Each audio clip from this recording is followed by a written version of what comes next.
Hello, everyone. What's going on? Welcome, everybody. Sorry, folks. That literally, I started to drop frames like nobody's business, so I don't know why this is doing that. Just give me a second while I try to get this fixed. There may be just... I know Twitch has been having all kinds of problems, so it may be related to that. So just bear with me for 1 second while I put this pretty Erebor picture up here, and I put this up here, and let me try to address this, maybe by changing servers. Shoot, I may have to stop this. I don't want to do that because it's going to be a pain. I guess it's stabilized for now, maybe? Shoot. Okay, change server. Alright, I'm going to have to try to make a note. I'll do the best I can with this. If it turns out to be bad, I may have to change the server overall. I haven't had dropped frames in literally like 4 months since I got the new Verizon, since I got the new Fios set up. So I really only have dropped maybe like 500 frames in 4 months or something. And I just dropped 6,000 frames in about 10 minutes. So I don't know what this is about, but I've got to assume it's not. My internet's fine. My internet is completely fine, so I have to assume that there's something going on Twitch's end. I know that Twitch has been having all kinds of problems with DDoS and stuff like that. They got, not DDoS, it was a T-Mobile thing, supposedly, that I read about last night that people thought was a DDoS, but whatever it is, it definitely had a couple of effects. So hopefully this will not be a continued problem. And I apologize for the weird start. I also apologize for the late start, just family stuff going on. And so I did the best I could. But I am here now and we are ready to go with the beginning of a new... You have encoding. I think it was encoding your stream just as you... What do you mean? Oh. You mean transcoding. Not encoding. You mean transcoding, Arudnell? That makes sense. So it was transcode. I mean, I'm glad that I have the transcoder. Listen, I'm not going to complain about that. But it's weird, though. That started at the beginning, and then it was fine. And then I just literally, when I fired up this other video, then I dropped a bunch more frames all of a sudden, and I don't know why. Anyway, knock on wood. Hopefully this will not be a problem. But it is good to see everybody. I hope everyone is doing well. Welcome to, hard to believe I'm saying this, day 1 of Adventures in Middle-earth, Erebor Adventures. It is day 1 of Erebor Adventures. Oh, really? Interesting, Elias. Yeah, I know they had a bunch of problems over the last couple of, last 24 hours to 48 hours with Twitch stuff and others. So, but yeah, there was something, they were doing something, and then it fouled up a bunch of other things, and then it had cascade effects, and it was weird, and yeah. It's funny that that's when things go south, is not during, you know, the first month of like the most severe issues with the coronavirus situation when everyone was home using it, but now all of a sudden when they're doing this other stuff. Anyway, but it's good to see everyone, and welcome to day 1 of Adventures in Middle-earth Erebor Adventures. Before I go any further with that, just a couple of reminders which I'll run through quickly since we are getting started a bit late. If you haven't already done so, please follow the channel. That is always appreciated. Please check out the YouTube with !ArvTube, Discord with !ArvCord, Twitter with !ArvTweets. The website for all of this is at arvineleron.com. On the financial side of things, !Arv Shop will let you get merchandise for both. Thank you, Uncle Elias. I appreciate the resub. 24 months, 2 years. Thank you, Elias. I can't wait for us to get those 2-year sub badges, for them to open those up to affiliates, which I have to imagine they'll do eventually, because I'm so excited to give the 2-year supporters their due, you know, but I appreciate it. So thank you very much, Elias. So anyway, yes, so we have the Arv Shop, which is the merchandise with Adventures of Middle-earth, illustrated, of course, by the amazing Terry Toons, and stuff with D&D with I&B, Curse of Strahd, right now that they're playing, so we have stuff for that. Soon we'll have Esper Genesis stuff over on the shop as well. Also on the financial side, the Patreon, currently at !Arvtreon, currently sitting at 343. Again, that is the financial backbone of the channel, so the better we can do, the higher that goes, the more that we can do on the channel side, bringing things back into the channel, and so it's always appreciated when people can support me over there. And then, of course, we've got, and you can get also cool stuff for yourself as well, I should mention, copy of one of my band's albums, an epic poem written about you, a character background that I do for you, etc. So all that in the Patreon, and inspirations for the players. And speaking of inspirations for the players, you can get that too if you sub at the tier 2 level, or you become just like Uncle Elias, who resubbed to tier 1, and that allows you to use those custom emotes that you saw in there. Arvany Hype and Arvany Roar is what we've got going on there. And those emotes, of course, those bird emotes, Fifi emotes are done by Terry Toons as well. And that allows you to inspire the players and support the channel. So all of that is really, really very much appreciated. And then we have the publishing stuff. Exclamation point Icarus, we have gotten, I think we only have like 4 bits of art left to come in. So again, we are on track for that to be out late June, mid-July. The latest illustrations that have just come in for that are the best yet. So I'm super excited to share that with everyone.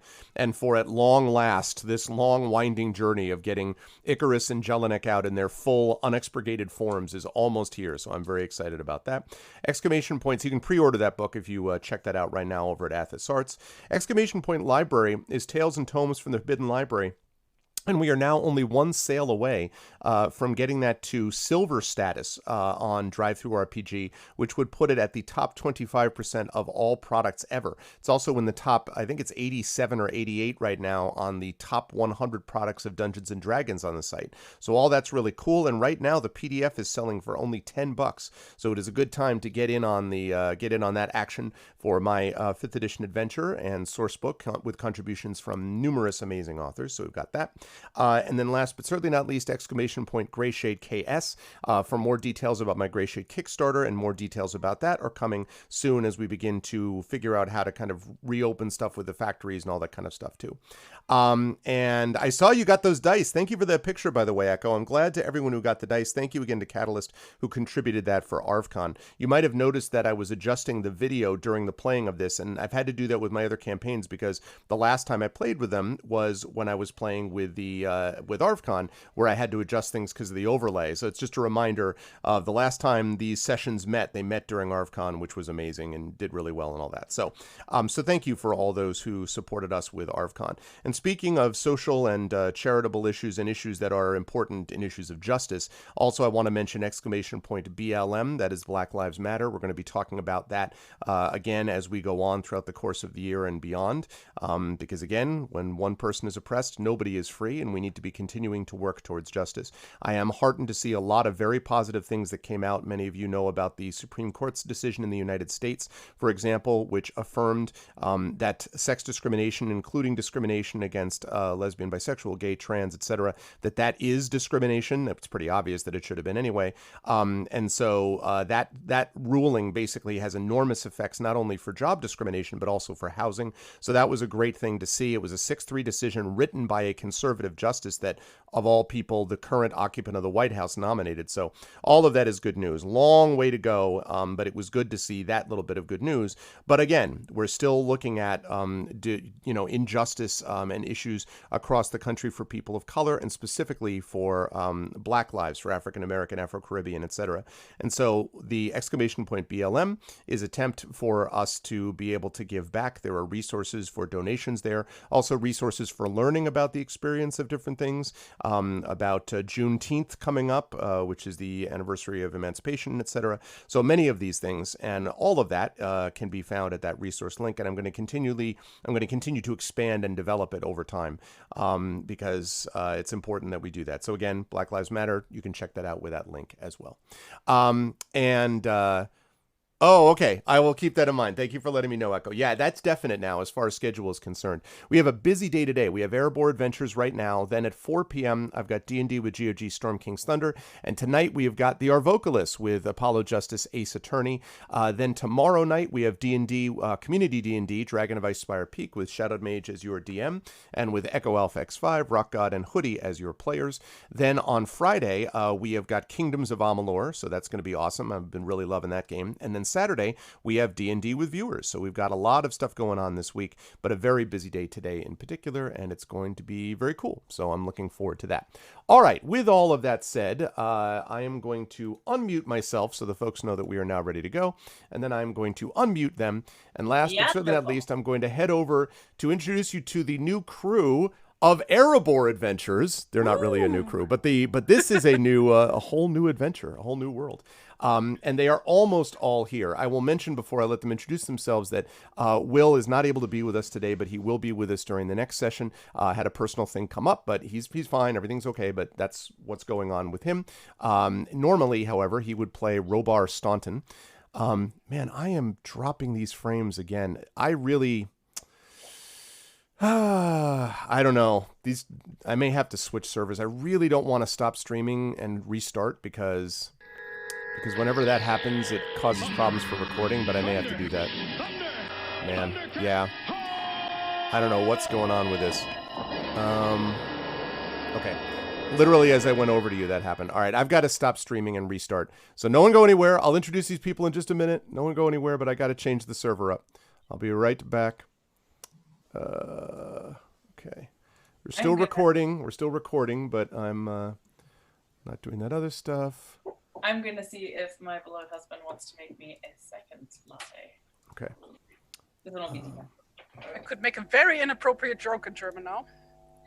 Really? Yeah, so recording, right? So I'm not allowed to. I was going to say, we are still recording. All right, I'm going to Well, I mean, anybody who speaks German and watches the VOD afterwards, like, you will know what I'm getting at.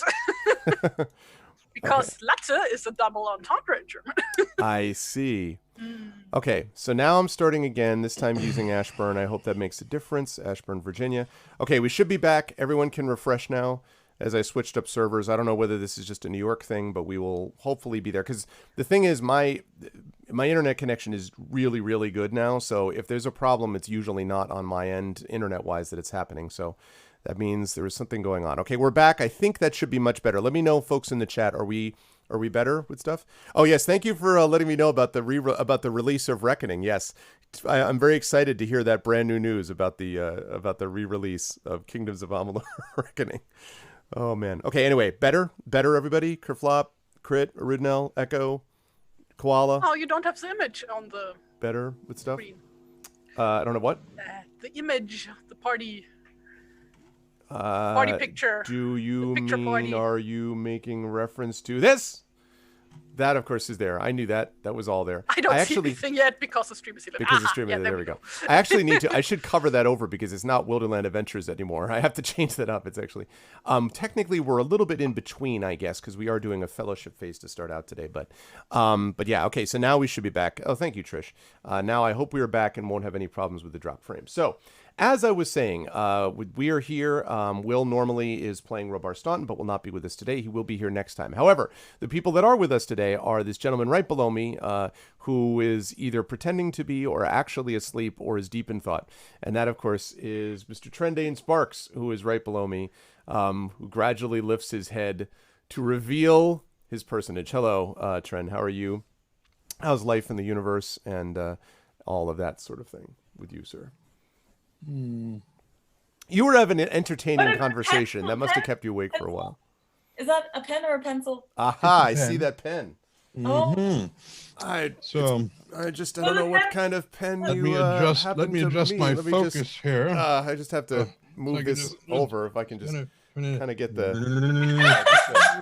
this thing. Oh, it's so good. We're all there. There we are. It's all of us. All of us. No. So Trent got his. So that means probably that Amal and Tara, you haven't gotten yours yet. No. Okay. Like this so the always quote takes forever. when I stood in the post office, socially distanced with a mask for 45 minutes because that to get all this done. I wanted to be clear, and it wasn't just you. I was sending out prizes to people. When I got to the international part, and I was like, okay, Germany, Canada. The guy was like, we have no idea when these will arrive, and I was like, are there tracking? He's like, we have no tracking. We have no idea. I'm like, will it arrive? He's like, yes, eventually. I'm like, you don't even have an estimate? He's like, no. And I went to the super competent guy, the guy that I've known since we first moved here many years ago, who's like, if you want anything mailed where it actually gets there, you avoid the incredibly incompetent dude who never does anything right. You go to this guy because this guy is super competent. And when super competent guy, chat, looked me in the eye and said, I don't know when this is going to arrive, I felt the chill in my heart knowing that super competent postal guy can't give me the comfort I need. So your pens will arrive at some point in 2020, but God knows when that'll be. So, but on the plus side, and I don't have the envelope anymore because today's trash day. The cost of postage to send it from there to here, $4.20. Oh yes. That's true. So yes, in a blaze of glory, I sent that out. Let me tell you. But anyway. However, but yes, these pens look great. I've been using these quite a bit, actually, this pen. Nice And, weight to them as well. Right? That's what I mean, like a nice little heft, and it's good. Yeah. And Kerflop, of course, was responsible for this. So thank you, Kerflop, for these. And Terry and Amal and Will, who might have gotten his already because he lives in Georgia, but all of them will thank you as soon as they're here as well, once they actually arrive. So I don't know. I mean, I presume that once the core of this thing is out of ink, that you can replace it. Well, I hope so. Me too. But what I'm wondering is, are there different styles of like ballpoint pen that goes in this thing? Because like this Uniball thing, I don't know who makes it, but it's a Uniball pen. It has a much stronger kind of it has a more of a scratch feel to it. It feels more like writing with a dip pen, like yes. a nib. That's true. And I really like that. That's texture. true. This is very, very smooth and it writes very, very well. But I'm wondering if there is, once this is empty, if I can find a different, ballpoint type core to replace it with that'll feel more like this. Because then I'll stop using this and I'll start using this for everything. Yeah, that's pretty cool. Oh, and actually, Kerflop's the guy to ask. Parker style, many different kinds are out there. But how am I ever going to know how to contact Kerflop? I mean, it's not like it's right there. I know that's the problem, is that Kerflop is, he just gave us this stuff and then vanished and doesn't, is not a regular participant. So I don't know how. But who am I playing? I am playing this guy that now it's not focused, but this guy right here. Well, wait a minute. I'm playing this guy right here. There, that's focused. Forgot I've got him on my shirt. Named Tonibear, the Hearthminder. How much later is this? That'll be okay. We finished the stuff with Raylar the Hoobajoo, and precisely, Tren. Raylar the Hoobajoo. Yes, that guy. And how long is this after that? I'm trying to figure out how old Tonibear is. This is about a year later, because the year time of this is going to be starting in 2957, and that year is, as we'll talk about it's about 6 months after the death of Bard's Queen Una. So you had finished, yours, and then about 6 months later, Queen Una passes away, and then this Erebor Adventure starts in 2957. So wait, about what year did you say? 2957. 2957. Yes. I think I was 18 then. Anyway, Tonibear is 25. Again. But yes, like Tonibear the Hearthminder, who is a master healer, former berserker person, and he bakes incredibly nice honey cakes. Oh, very cool. I'm sorry, I was saying very cool because that's true, but also I just got a comment about our very adventure that said on YouTube, which said, I am DMing a group through Adventures of Middle-earth right now. So good to be able to watch another run through and get great ideas. Great group. So there you go. You're all a great group. But yes, those honey cakes. Each one of us is a great group. Each one of you is a great group. Those honey cakes are going to be important, especially since so much of this will be centered. Erebor Adventures is going to be a lot of fun. And there's a lot of, you'll see, there's a lot of variety called for in this campaign. And that means that your healing skills will definitely be put to the test at times. That's not terrifying. So it'll be a lot of fun. It'll be good times. But it's always a pleasure to have Tren with us. I already talked about Will, so I'll move right along down to Terry Toons, the amazing Terry Toons, responsible for the illustration. Oh, whoops, I just can't move my pen out of the way, showing you the illustration. That's the art that you have to move it a little more. No, he's using a different camera for the stream. Yeah. That's right. I'm using it for the stream. You folks are irrelevant. No, I'm kidding. Look at the stream. There it is. I'm gonna go to sleep see, there's if I'm showing it for you folks. But this is where I'm showing it for them. No, I'm joking. Of course, you guys are incredibly important. But so yes, I have multi cameras so that everyone can see. But yeah. So anyway, this is the person responsible for that is the amazing Terry Toons. Also responsible for those awesome emotes that I saw in chat of all the fifis, which only Rob insists on calling Angry Birds, which is just listen. I don't know what to say about that. I mean, it was unavoidable. Yeah, exactly. I love it. It's still awesome. Honestly, it's the best. But Terry, how are you? How's everything with you? And who are you playing today? Well, I mean, now I'm good because playing with this wonderful group, which always put me in a good mood.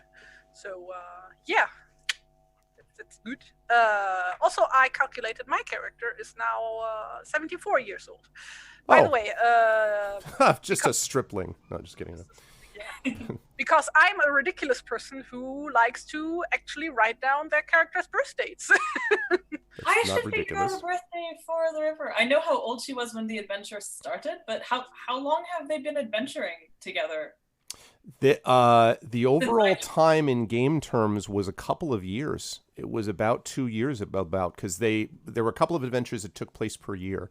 So 2.5. I'd have to calculate it. Actually, in real, this is bizarre, but in real life, it took us just about 3 years, almost exactly, to do Wilderland Adventures from beginning to the end, and that's almost how much we're talking about in game time. It's kind of funny that it worked out that way. I joined a year in. I joined in I think September of 2018. Yep. I think it was. And Better times. yeah. More explosive times. Wait. Shit, no, it was probably 27. Oh god. Okay, anyway, no. But anyway, whatevs. Not thinking about it. Just trying to figure out how old the river will be. But anyways, go on. Sorry. So, Terry, still you. I completely lost my trail of I'm thought. so sorry. You were saying you know Inga's birthday. Oh yeah, I know Inga's, well, not day per se. I wrote down late summer of TA 2883. Well, how do you say that? 2883. 2883. Yeah. But yeah, she is a dwarf of the Erebor, stonemason by trade, wanderer, has a trusty pony sidekick named Lilleman, who has plot armor. Always have to remind the DM about that, in case he gets So ideas. far, it's worked out. So far. And yeah, like last adventure, for those who were not around for that part, was very, very personal to Inga because her mom's life was on the line. Because she basically came down with fantasy cancer, which wasn't fun. Interesting. I hadn't thought about it that way, but that's fair. I mean, right? Yeah, I mean, in What effect, was it I called? guess. Stone fever? That's what It you was called called it? rock fever, but yes, Rock in fever. effect, that's probably fair. Yeah, like the type of. Oh god, no, let's not talk about that in detail. That's just super depressing. But yeah, we succeeded, and her mom is fine now, which is nice. That's right. And I look forward to seeing more from Inga as time goes on. Yeah, it was, well, I'll talk about, not going to do a whole recap, but I'll just mention very briefly the very end of it when we get there. But it's always a pleasure to have Terry with us. And you also see Terry on this channel doing game book illustrations on occasion as well, usually around once a month-ish. Yeah, so you see her for that, but you also see her for this and for these sessions. So it's always a pleasure to have Terry with us. Also, I like to think of her as I get to flex a lot and be like, well, I have an in-house professional cartoonist that I use for all of my channel needs. I don't know what the rest of you have, but I will just use my professional illustrator. Just pardon me while I go get my professional illustrator. So anyway. Wow, that is so flattering that I'm somebody's like way to flex on other people. Well, because it's one of those things where everyone just be like, I have all this money and this corporate sponsorship. I'm like, do you have a professional cartoonist? I don't think you do. I have a do you want to see it? Oh, look. Oh, my pen. Whoops. So anyway, but it's always a pleasure to have Terry with us. Also, of course, a pleasure to have someone who can't stop winning the awards or being nominated for them. Like, I can't keep up. Shirley Jackson now, and oh God, and there was another one, the Sturgeon. The Sturgeon, yes, the Sturgeon one. Not to mention, of course, as I said, I predicted, let it be known, I predicted this was going to sweep awards like nobody's business, and I have been dead on right. But congratulations, Amal. As I've said many times, it's a wonderful book. This is How You Lose the Time War. Both you and Max did an amazing job. But beyond your amazing winning all the awards success, how's life with you, and who are you playing today? Oh my gosh. So first of all, it has been a heck of a whirlwind because we finished the same week, I think, that we finished our adventure, that we finished Wilderland Adventures. That was the same week of the Nebula Awards, which happened in it was a virtual conference, and it was actually really, really good. Like it actually felt like being at a convention because I was certainly not getting enough sleep and was getting panel stress and stuff like that, but in a nice way. It genuinely, there was such an amazing fleet of volunteers that made the event feel like an event and not just like a bunch of Zoom calls. Yeah, I heard a lot of good things about that event from a lot of people. Kat and Carlos were talking about it, and yeah, so. Yeah, it was genuinely very moving, very impressive. And a big part of that for Max and me was we also we didn't know ahead of time who was going to win. Like for some of the ways in which award ceremonies have been affected by the pandemic have meant that they'll contact the winners ahead of the announcement in order to get them to like pre-record an acceptance speech and stuff like that, which Max and I had to do for the BSFA award, which we won, which was great, which was nice.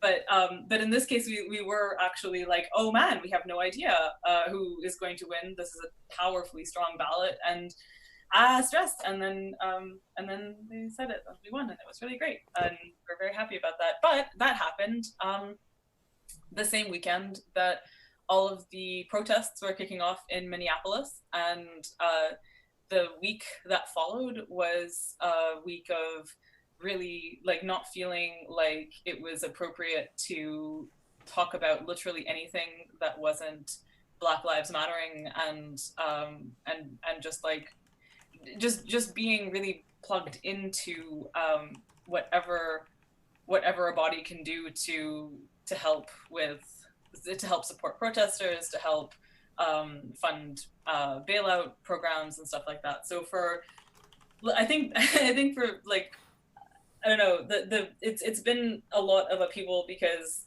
there are lots of very dear friends of mine around the world who are, you know, putting their bodies on the line and stuff like that, going to these protests, and and just like, I don't know, all of this is happening at once. So at the same time that those things are happening, that we won the Nebula, in that week, we were made aware of being nominated for 3 other awards, for the Locus Award, the Sturgeon Award, and the Shirley Jackson Award. And it's just like, hooray, amazing, a cavalcade of wonderful things, while everything is literally on fire and stuff. So, so it's been a tumultuous couple of weeks.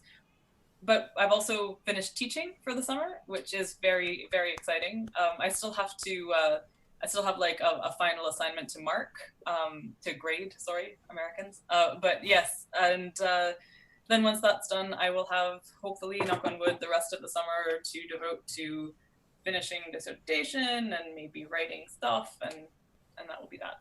So I am playing the River, a woodman of Rosgobel. I realized I've been saying woodsman all this time, but actually it's woodman. Technically woodman, yeah. As I realized when I cracked open the virtual book in order to level up. So that's very exciting too.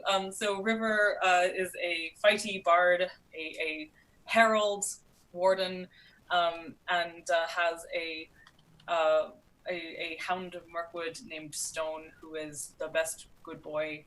15 out of 10, 100%, 150%. Anyways, 15 out of 10 would doggo again.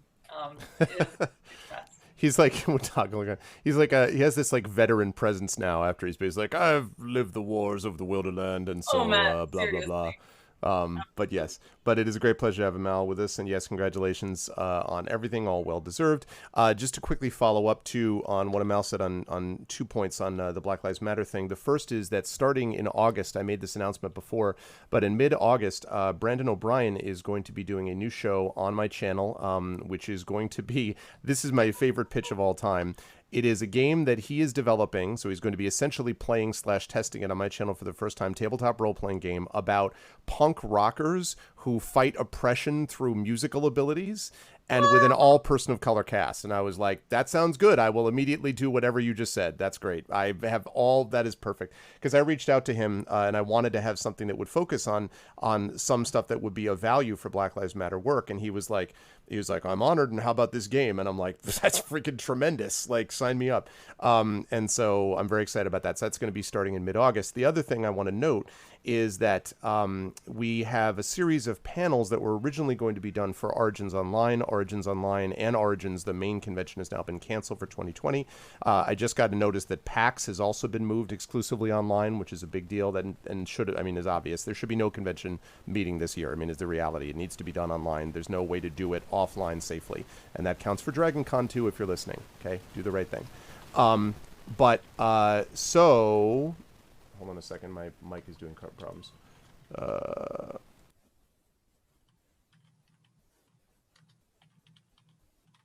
Oh no.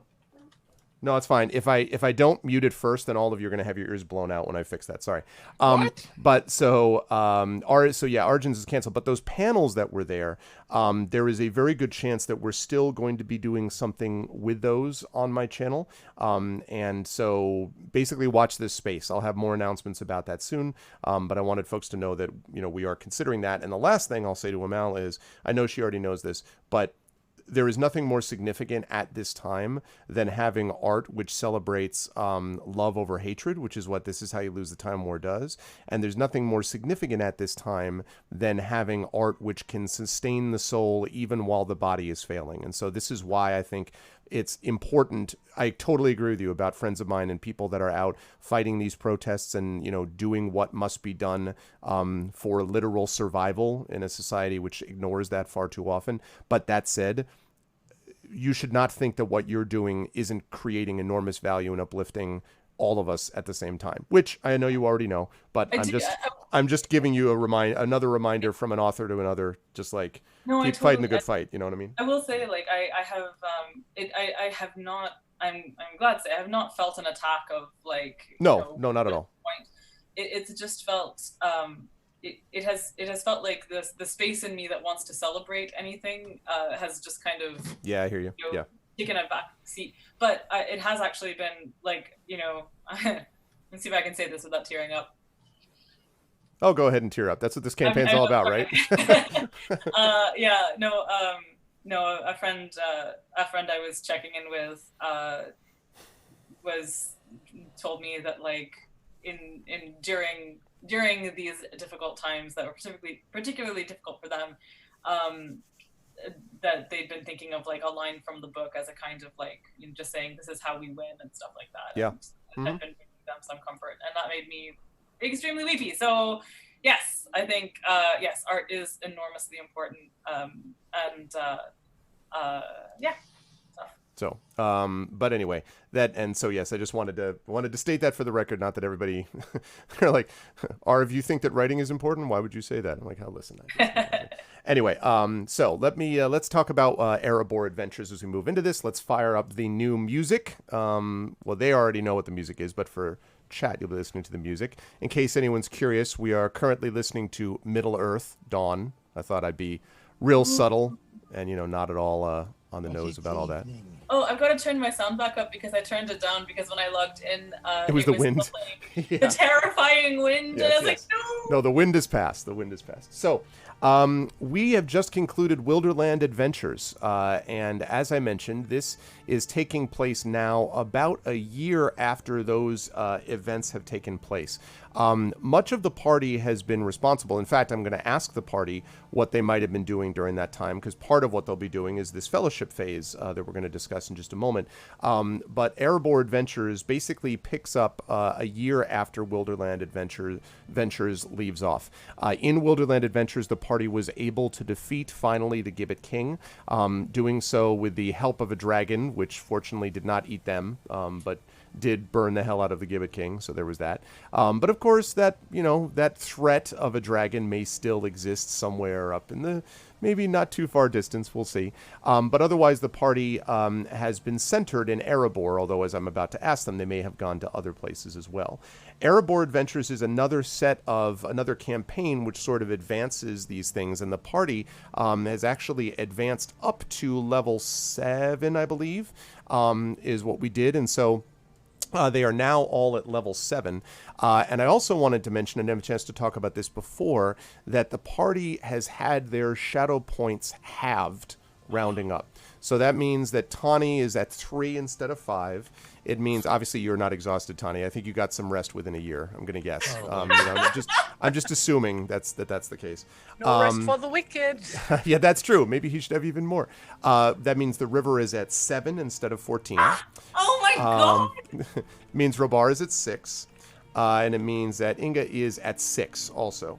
So not all the shadow is vanished, but it means that a lot has passed over the course of that year, which is good because you're going to get a lot of shadow. No, I'm just kidding. You started in Wilderland Adventures with 0 and ended up with the numbers you ended up. You're starting this one with, 5, 6, 7, or whatever. So we'll see where that ends up. But we're wiser. But you're wiser, very true, and you have other abilities that have come to pass. So what I want to do first is I want to ask each of the players what abilities they've gained, and then once they've all told me that, then I want to ask about what we did during our fellowship phase.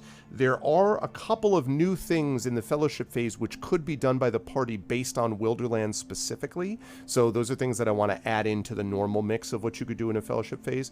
And then we will launch into just the very short opening section. Most of this was basically the fellowship, I assumed.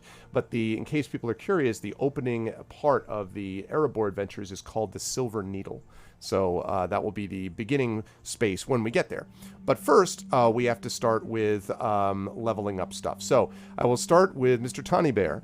Tawny, what has happened on the leveling front for you? I don't know if you've done hit points yet or not. Okay, you have. So I want to talk about the hit points, but also what else you may or may not have gained from. Tawny gained 7 hit points, so he's now at 48 or 48. Alrighty. I like to hear that. And aside from that, that brings him up to 7 healing die that he can use during events and whatnot. The other thing that he gained was a lovely little skill, talent, feature, whatever you want to call it, called Relief from Long Burdens, which I will now read because it is not very long. You have learned to heal even the wounds of the heart and mind. If you spend a long rest doing nothing but resting and talking with a willing creature, you may remove a shadow point from that creature. The number of shadow points healed increases to 2 points at 10th level and at 3 points at 20th level. You cannot use this ability on yourself, nor can any other master healer assist you. I cannot wait for the role-playing experience of Tawny sitting down and talking to, Inga and just being like, I want you to think about your people. It was a dream, or whatever the hell you're going to say. I cannot wait for just the back-and-forth RP that's going to be really cool. And the good thing about this, in case people are going, but that's overbalanced, it's not, because long rests do not happen often in this game, because you need to be at a sanctuary to do one, and there's not a lot of sanctuaries in this place. So that's really, but still, that's a very powerful ability, obviously. So that's awesome. And that's the main thing, but that's a pretty big main thing. Anything with the honey cakes? Are you able to make more honey cakes, or it doesn't? No, same? then I was never really limited by how many I could make anyway. Okay. I limited myself because I'm a reasonable role player. Yes, that's exactly one of many reasons to love and appreciate trending. So cool. All right, very good. I like it. The party is very excited about that as well. We will skip Robar for now. We will move on to Inga. So Inga, what have we got for hit points if you haven't rolled it yet, or have you? I rolled it last week. What'd you I end up rolled with? a 1. Oh, so you're at 46? No, I have +2 Constitution. So Okay, so 3. So 48 out of 48. Okay, well, see, so you got this just the same as Tawny. Exactly the same as Tawny. Yeah, it's all really easy. Yeah, but That's not you depressing at all. you are a healer, and I am a front fighty person. So, so he didn't hear that. Anyway, yeah, so that's fun. Aside from that, nothing interesting happened because I'm kind of playing a hybrid class. For those who are unaware, because as Wanderer, you will get to choose between 2 archetypes, and neither of them fit even remotely my character idea of Inga. So what we did back in the day is that we decided, okay, I get to choose something else from general D&D because we couldn't find anything from the Adventures in Middle-earth's rules. So Inga's archetype is the Scout, which is an additional rogue archetype from Xanathar's Guide to Everything, but problem is that the Wanderer would get a new archetype feature now at this level, but the Scout, or Rogue, I guess, would get a new one at level 9. So we made the compromise that I'm going to get my archetype at level 8. Level 8. Now. So I didn't get any cool new features, only got a few new hit points, and yeah, that's it basically. But the level 8 description will be epic, with all the cool things that can happen at level 8. Like that's gonna be nice because like I also get character improvement at level 8 and poison resistance. Yeah, that's what I'm saying. Like it's gonna be a big report on what happened, what I did on my summer vacation, so to speak. So that'll be big. Okay, very cool. So Inga is, having said all that, Inga is tougher. And even more tough than normal. And so in the inevitable cliffhangers that Inga generally finds herself in when she's literally hanging off cliffs, that will apparently continue, during this time. Oh, now that you say tougher, like now I have to think of Avatar, and now I have to need to like draw everybody in the party as like Avatar characters. Oh no! Like Inga as an earthbender, and River obviously as a waterbender. That's very fun. Please. And then, Obviously, still have to finish River's Pokemon drawing, which has been like sitting as a sketch in my on my hard drive. Oh man, I would love that. Actually, no, I need to figure out all of them now. So wait, so Inga, Earth, right? Yeah, River's obviously a waterbender. Tawny, presume air for the pacifism. I would think. Yeah, if he is a bender, like the question of Rova wouldn't be a bender, right? Right. Well, I know exactly what Donnie is. What would he be? He's a sky bison. He's yes! Oh no, and I have to design Stone and Lilleman as like weird animal hybrids because like well, they do have regular bears in that world, but anyway, moving on. Oh, so good. Sorry. So good stuff from Inga's level up. Now, as far as the River's level up is concerned, have you done hit points yet, Amal? And I have not done hit points yet. Right. I was going to do them on the stream. Lovely. The thing I wanted to double check because so I have like the book as PDF, right? And I keep on, I just keep on not being sure that I'm checking the level ups at the right place. Okay. So there are, so I'm looking at, so River is a warden, and her warden expression is Herald. So Herald at 7th level gets an extra attack. So Yes. starting at 7th level, you can attack twice instead of once whenever you take the attack action on your turn. Yep. Very, very, very excited about that, as it's something that her dual axe wielding has been longing to fulfill in terms of coolness factor for some time. I'd be curious actually about. No, probably not. I was like, can Stone attack twice? But I don't know. Can he? Can Stone attack No, I don't think I have Stone that way. But he does get He does get a hit point boost though. Yeah, he gets to boost his hit points because his hit points are 4 times my character level, so he goes from 24 to 28. 28. The strongness of Stone. Well, like he's a little over half of Inga's amount. So, so anyway, Stone walks by 5 times her size, just like rippling leg muscles, and Inga's just like, really? So anyway, that was the only level up feature thing that I found, but I am paranoid that I'm missing out on something. No, I think you're right, and that's obviously a good one. But I think you're correct. I note, by the way, that at the 11th level one, there is a ability, of course, for the Warden called Break Resolve, which just says your steely gaze causes lesser foes to falter before you. I just have this image of you being like, "Get out of my way, orc," or like whatever. Just this just stare down of them. Classic Western walk into a saloon and just everyone melts away. But anyway, no. But that extra attack is going to be a big deal. All right, so let's take a look at those hit points then. Let's give those a shot. So a few, I think.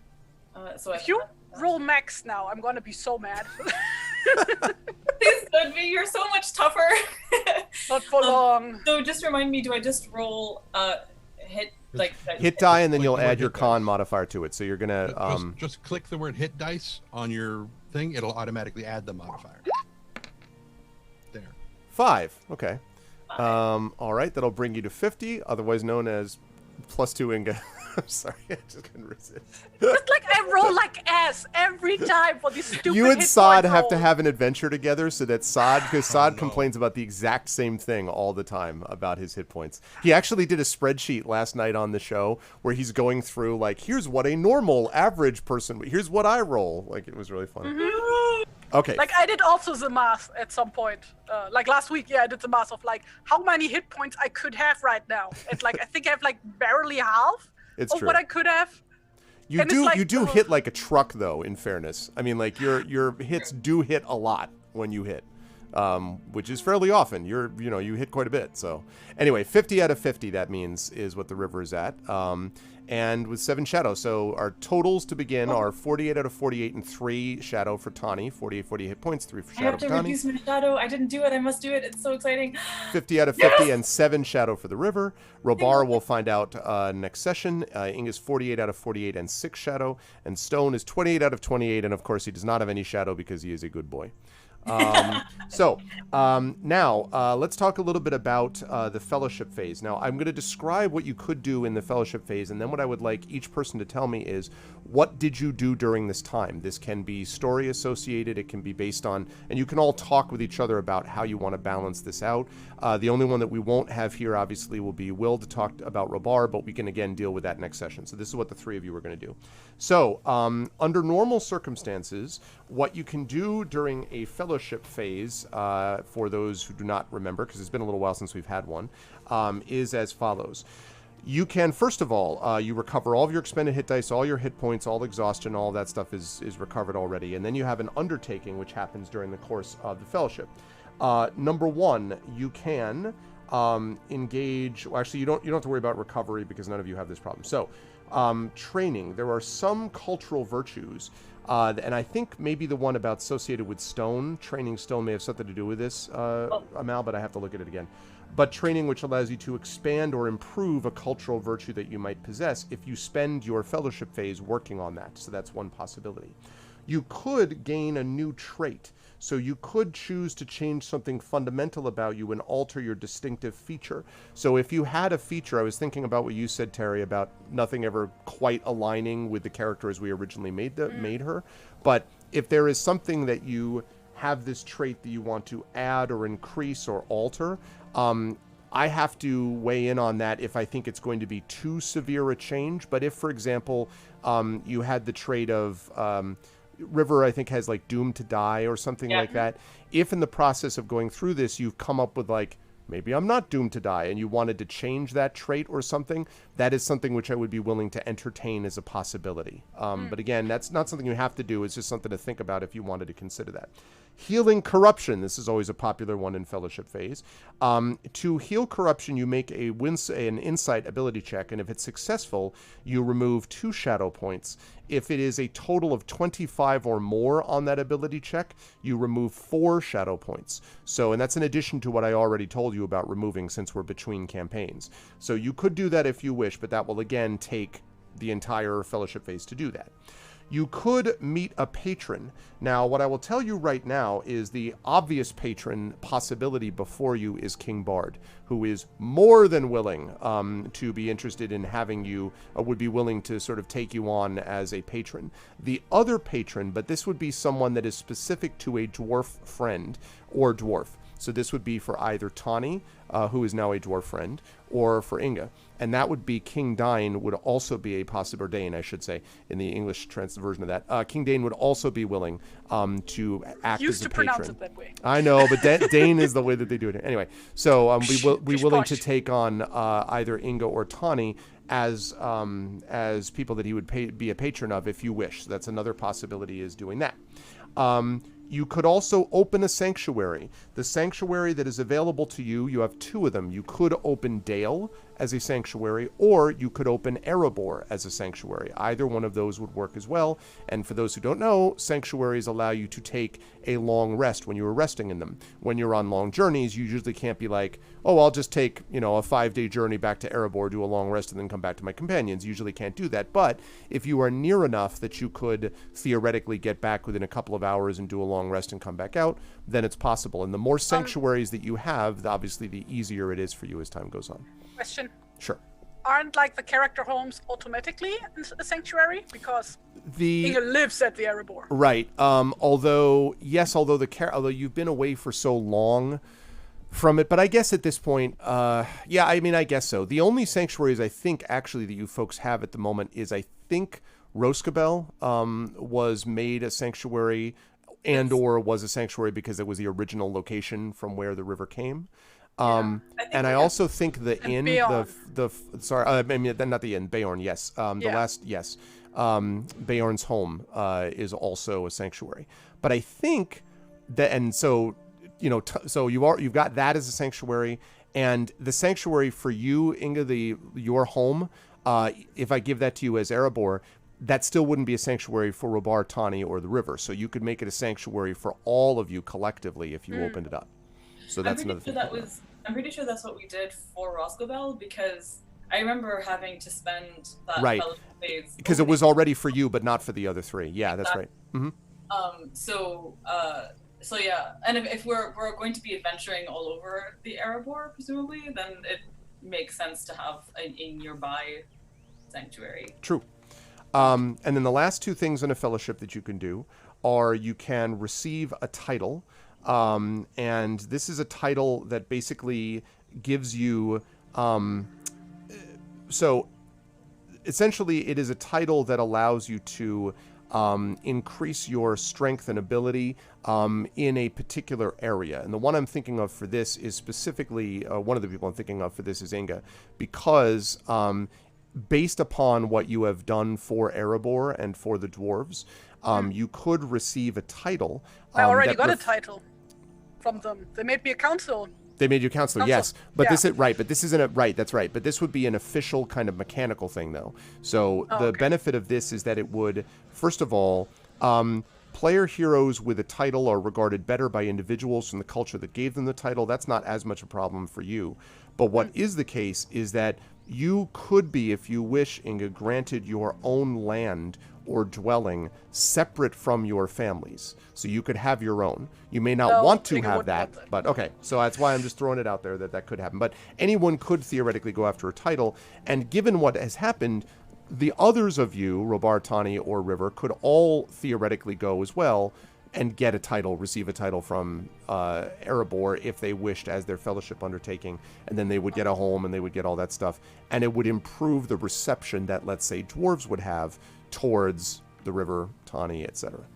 Also, like, I know this is just my headcanon, because sadly Tolkien didn't write a lot about, like, the social norms of dwarves. But, like, the base idea I had, like, was that, like, dwarves don't really do land ownership in the common sense. Like, you basically have, like, the dwarf settlements, and every clan gets their own homestead, basically. Yes, and then, like, depending on the clan/family, like, people move around, and like when they get married, they move in with the other clan, basically. That's right. But the king has the authority to override, and in fact, this was given to him by the clans, was given the authority to be able to cordon out areas, mostly for interclan conflict, right? Like if there are two clans, and this happens more than once, that are like, well, we own that place, and they're like, well, no, this is our family thing. Like, remember the game book we did, right, Terry, where like literally that was the whole thing, was like, who owns this part? King Dane has the right to be like, all right, look, like this is going to be your area. So he can override, or I shouldn't say override it, he can create areas that would be specific to a given, if you want to think of it as opening it up for your clan even, you could imagine it in that regard, like having an area that was not previously your family's that now becomes part of your family's. And he doesn't do it for everything. Starting your own clan, that could also work, exactly. I guess. That's right. And I mean, they don't do this all the time, but they sure as hell do it for someone who just, defeated a major problem for the dwarves of the north. So it all kind of fits. So anyway, there's that. And then, and the last one would be, And actually, you know what? Oh, okay. I take back what I just said about offering a title to a non-dwarf, because it actually says, I didn't realize this, that dwarves being very secretive do not grant titles to adventurers not belonging to their culture. Okay, never mind. Yeah, I was about to say, that's like, just secret Never mind. language and Forget stuff that. like Okay. that. Yeah, never mind. Okay. The title that they grant to people who are not dwarves is dwarf That's right. friend. However, you could receive a title from Bard, though, and he will do that, and there are settlements in which you could do that. You could get a tract of land, you could get a title, which would be Thane, Thegn, with the G is silent, from the Bardings. So you could do that, and any of you could theoretically do that if you wanted as your fellowship undertaking. Last undertaking that you could do during a fellowship phase is to research lore. I think that Tani did this once, I want to say. I don't remember, but I think, Tren, that Tani did a research lore one time. Yeah, Does that sound? It was before we headed up north. Right. So you can do that, which is to consult manuscripts or libraries or the minds of the wise, and then you do a check with advantage, and if you succeed, then I will answer 3 of the player's questions concerning a topic related to the skill used. So you could research lore. So again, you have recovery you don't have to worry about. You have training, you have gain new trait, you have healing corruption, you have meeting a patron, you have opening a sanctuary, receiving a title, or researching lore. So, now that I've said all that, I will ask in turn, I guess I'll start with Tani. Do you have a thought about what fellowship thing you would like to do? And you can all chat amongst yourselves if you want to distribute your phases. I'm just, and please forgive me if this is a ridiculous question. I'm between calves, but caffeines, calves. Anyway, I have this vague memory of you saying that there would be, for some reason, 2 back-to-back fellowship phases. No. But, okay, no. Then, No. There was 2 back-to-back adventures that did not give you a fellowship phase. That's what I was thinking. Yeah. Okay, Mhm. right. No, Okay. this is the one right after Wilderland and before Erebor. So, yeah. So I'm just gonna repeat what you said in my voice so that I Sure. process. Mhm. So things that we can do are we can heal corruption. Yep. We can gain a patron. Yep. We can open a sanctuary. Yep. We can train. Yep. We can gain a new trait. Yep. We can get a title. Yep. And one more. And we can lore. Yep, thing. research lore. That's it. Okay, cool. Okay, I'm mulling that over, Trent, if you wanted to. I mean, or if we wanted to talk about stuff. Yeah, I definitely think opening a sanctuary, very important. I know that for me, the things that are bubbling in terms of stuff that I would like to happen for the group is definitely a sanctuary. And I've forgotten what benefits a patron confers. Mechanically. So a patron will often allow, having a patron, so in a lot of these cases, they are busy doing a bunch of other stuff. And so if you have a patron, there's a pretty good chance that you'll be able to go speak to them for advice or counsel. In fact, you might even have noticed that Bjorn even did that a little bit, where you were able to ask, him for benefits or whatever. So that's really what a patron can do. It kind of speeds up the audience process of actually, hanging with the king or whoever, the queen, and getting information / potentially support from them. And at the very least, they'll look more favorably upon those requests, even if you were going to meet with them anyway. Can Gandalf be a patron? He does not. He can be. He's not in a position to be a patron of yours so far. But yes, it is possible that Gandalf may become a potential patron for you down the line. Yes. And I think Radagast. I don't know if you made him a patron. Actually, I need to double check. But he was an option. I know. I don't remember though if you made him a patron. But I also cannot remember that, and I would like. I can go back and look at the video and find out. Because he also seems like a likely fit given how much he has been directing us. But it's so hard with the fellowship phase stuff because there's always like the thing that always feels most pressing is to reduce the shadow load. Yep. And I cannot even begin to say how relieved I am that it was I was afraid of asking. I was like, so it has to a shadow and stuff. Anyway, but so that's cool. Just speaking like without the mechanical benefits, do y'all figure that the party split up during this fellowship phase, or did we hang out? Did we stay around? I know that Tawny wanted to go home, check on his animals and his plants and stuff. Yeah, Dinga would definitely stay at home for a while now. So like the way I assume things went down is that like there was like some days of celebration, and at some point people were like, nope, gonna get packed and gonna take care of some shit back home. Right. Yeah. Okay, and if we've got like, if we're imagining that there's like a year has gone by, then I'm trying to imagine like a few, like I'm imagining there's a chunk of time that I figure like Ash turns up, there's a bunch of celebration. If Tawny is going back, I can imagine that like River would go back to travel with him, and then they could, you know, part ways once they get to like once they get out of Mirkwood, basically.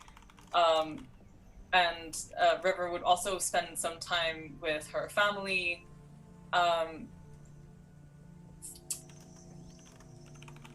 And and partly I'm like, I don't know, I feel the need to like ask the DM like, so yeah, like what are Ash's plans? I don't want to assume that they moved in together or anything for a year, or they were just Well, that, I mean, I was waiting. U-hauling? I was waiting.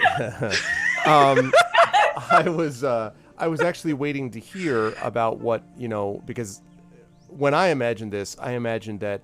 Well, I don't know. I don't actually assume what I imagine. That's not my job to do that. I wanted, but I had thoughts in my head about what you might all do individually, what and that stuff, but I didn't want to take any of that away.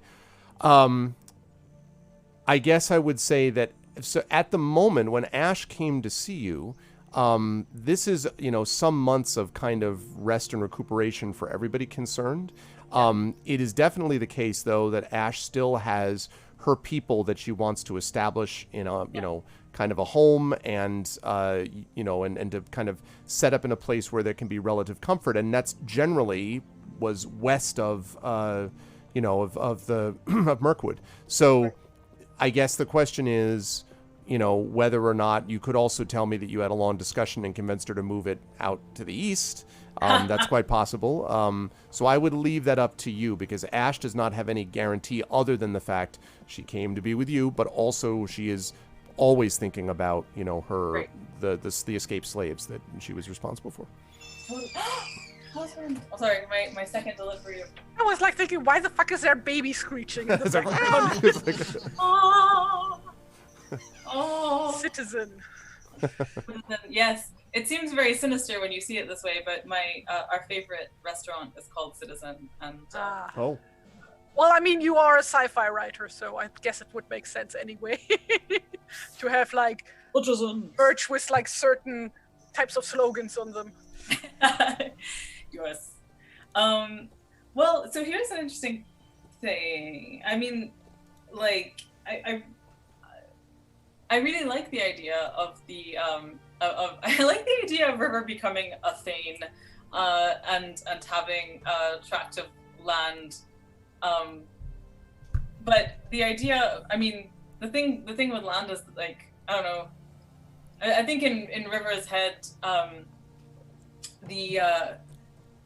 you know, homes are temporary, and the road is like you return home to heal from the you know, bigness of the road and stuff. And so I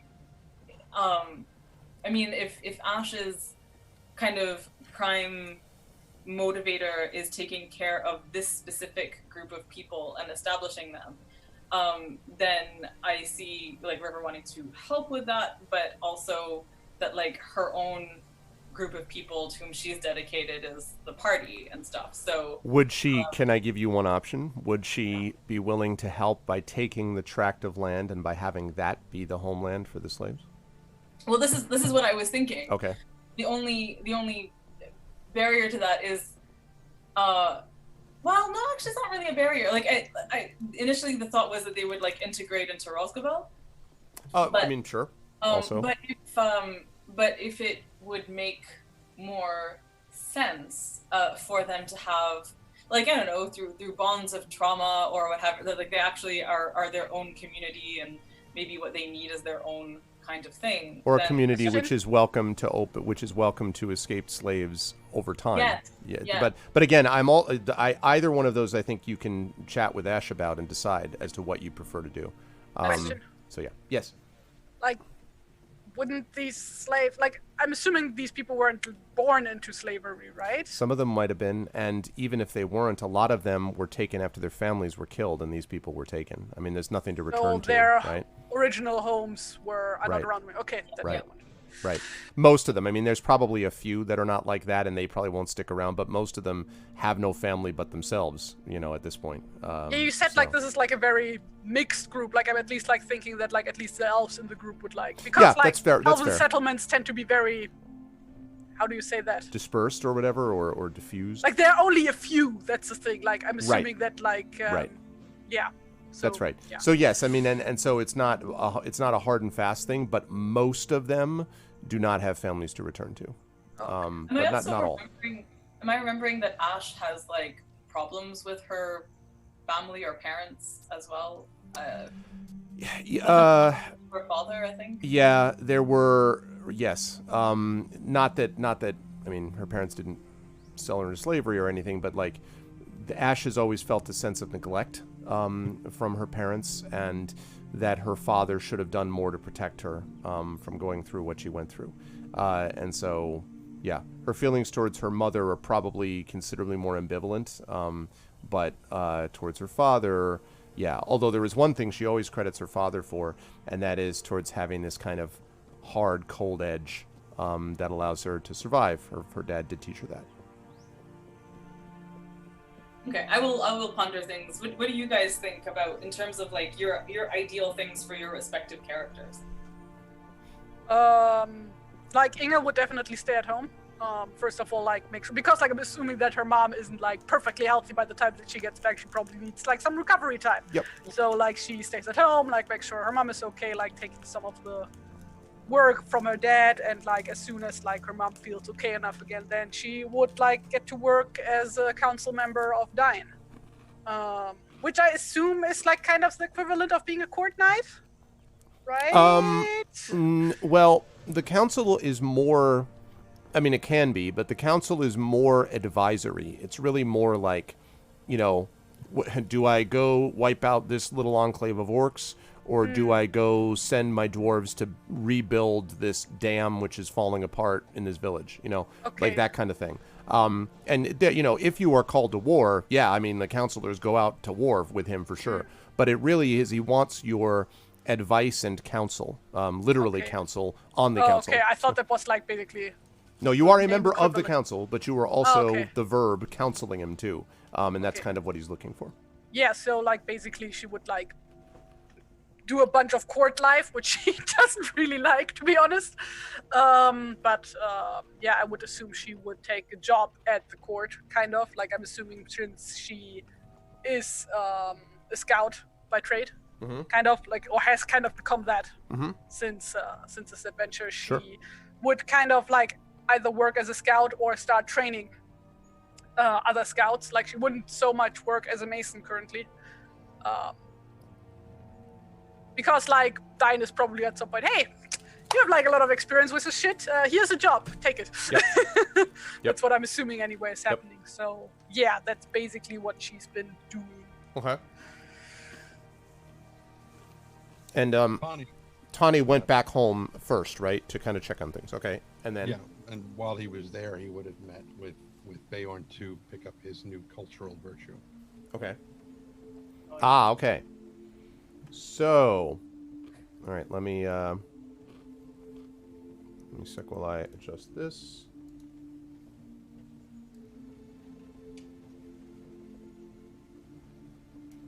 Because it makes sense that that Beorn would be the only one who could teach him to do this particular thing. Yeah. Tell me about this particular thing. This particular thing, this Beorning cultural virtue, is called Night Goer. And it is described as thus. At night, you can choose to slip into a dreamlike state and leave your body in spirit form to swiftly travel along the tracks made by animals across the length and breadth of Wilderland. In this state, you can swiftly explore an area within 3 days of travel until sunrise wakes you. While this will not give you every detail, you will have a very good idea of the surrounding terrain and where danger may lurk. Your spirit form takes the appearance of a full-grown bear. It is visible to onlookers and leaves tracks on the ground. While you are outside your body, any action you attempt is resolved using ability checks as usual, but any strenuous activity that causes loss of hit points will wake you up. Any harm suffered while traveling in spirit form is transferred to your body at the moment of awakening. Once you use this ability, it cannot be used again until you finish a long rest. Wow. So you would become a Discworld witch. Yes. That's fair enough. It also, the note that it has there also is... one from the book? Yeah. Go ahead and read the one for the book. I will go ahead and read the one about it and close it. It's from The Hobbit. Yes. And I'm getting old and it's hard to read this. As the light faded, Bilbo thought he saw a way, and it's written in that script that also makes it difficult. Bilbo thought he saw a way to the right or to the left, the shadowy form of a great bear prowling along the... This is why I do audiobooks. Prowling along in the same direction. Yeah, that shadowy form of the great bear. Now, actually, Trent, the only thing is though, why are you because this is technically you're able to gain a virtue instead of improving your ability score at 8th level. Didn't you say we could take a cultural virtue? No, I said you could. could Oh, well then never mind. I said you could gain it. I said I know it sounds awesome, and I definitely want you to take that. But no, this I said you could gain a particular trait, which is different. It would basically the bold or doomed to die or right. Yeah. And it could change, like, for example, well, the example they give here is if Una the Unforgiving has chosen to change her vengeful nature to embrace a more honorable way of life based upon the story, she can do that, although not everyone in Middle-earth will know that a change has occurred. So it's almost as if in the process of doing things, you've decided, you know, I'm really more this than that. However, what you described, you can get at 8th level, next level. And that'll be great. We'll what a tease! Sorry. That's okay. Well, you teased yourself. Congratulations, you played yourself. Yes. I'll have to look up the traits then. What page are they on? I will take a look right now and tell you. I want to say like 120-ish, because that's I was coming across them while Could well be. That's background. Yes, backgrounds. So, yes, specialties, features. Now, his is driven from home, which still makes sense because he was effectively. He was driven off the field of battle anyway. Like, for example, if things had gone a certain way, like I could imagine Robar, who started, I think, as a, I want to say noble fallen scion, which is the last of a powerful bloodline, I think, you know, that sort of thing. But if he decided that he wanted to change that to the Harrowed, that you've been plagued by a persistent dream, and that this has come up as a consequence of his shadow, because the way Will was talking last time, he was talking about the fact that Robar doesn't feel cleared completely through this, or maybe changed it with hunted by the shadow. You know, you and your family have struck a blow against the shadow when it hit back hard. You know, if he feels now that the shadow is always on his tail, that would be an example of a trait change, basically. So yes. Lore of the Road. There's a bunch of these other ones here. Yeah. Oathsworn, you know, would be interesting. For example, I'm not asking you to do this, Terry, but if Inga had, for example, decided that she was going to become Oathsworn, That, you know, like, I will now swear an oath to protect the people of the Lonely Mountain with all my life. Or I don't know. I'm just, that's completely, no, you wouldn't do it. I'm just saying, like, off the top of my head, that's an example of something which would be like, okay, based upon the way the narrative went, you could do something like that if you wished. So. But I think, I don't know, I think Driven from Home still applies for Tawny. I would agree. So are you saying that changing it or taking another one? It's the way that it's described is basically, I think, changing the trait rather than taking a new one. No, I think it's fine the way it is. Because it's like changing they should just say change new trait, basically. Nope, it's fine the way it is. So he would still go home to check on his home and his bees and his sheep and plants and whatnot, because he misses it. And but he would probably come back as soon as he checked and made sure that everything was okay. He would return probably a few months before everybody headed out, and he would see if he could help to not necessarily start a community garden, but to help local farmers and whatnot. Bring some of his ability and the local healers, basically, to help the folks around the Erebor figure out better ways to improve crop yields and to heal themselves better and whatnot, just to generally share his knowledge and try to make people feel better. Wait, do dwarves do traditional farming? Like, oh, they have to do some. I mean, like, well, I mean, like, I was like thinking, like, obviously, like, they probably do like grow mushrooms in the caves and stuff like that, and like a lot of meat-based food production. They would still, I think, manage, even if not just mushrooms, but I imagine they would still be able to do various gardens of different types. It wouldn't be like the elves. I imagine it being much more like practical and like, you know, the sort of the things that are needed to kind of keep one going. But they would have to be able to grow grains to make that malt beer. Yeah, and bread, which is a big part, like Krom, right? Which is the dwarven version of Lembas. So, yeah, and I'm also looking I to really see. wish there was more lore stuff about dwarves.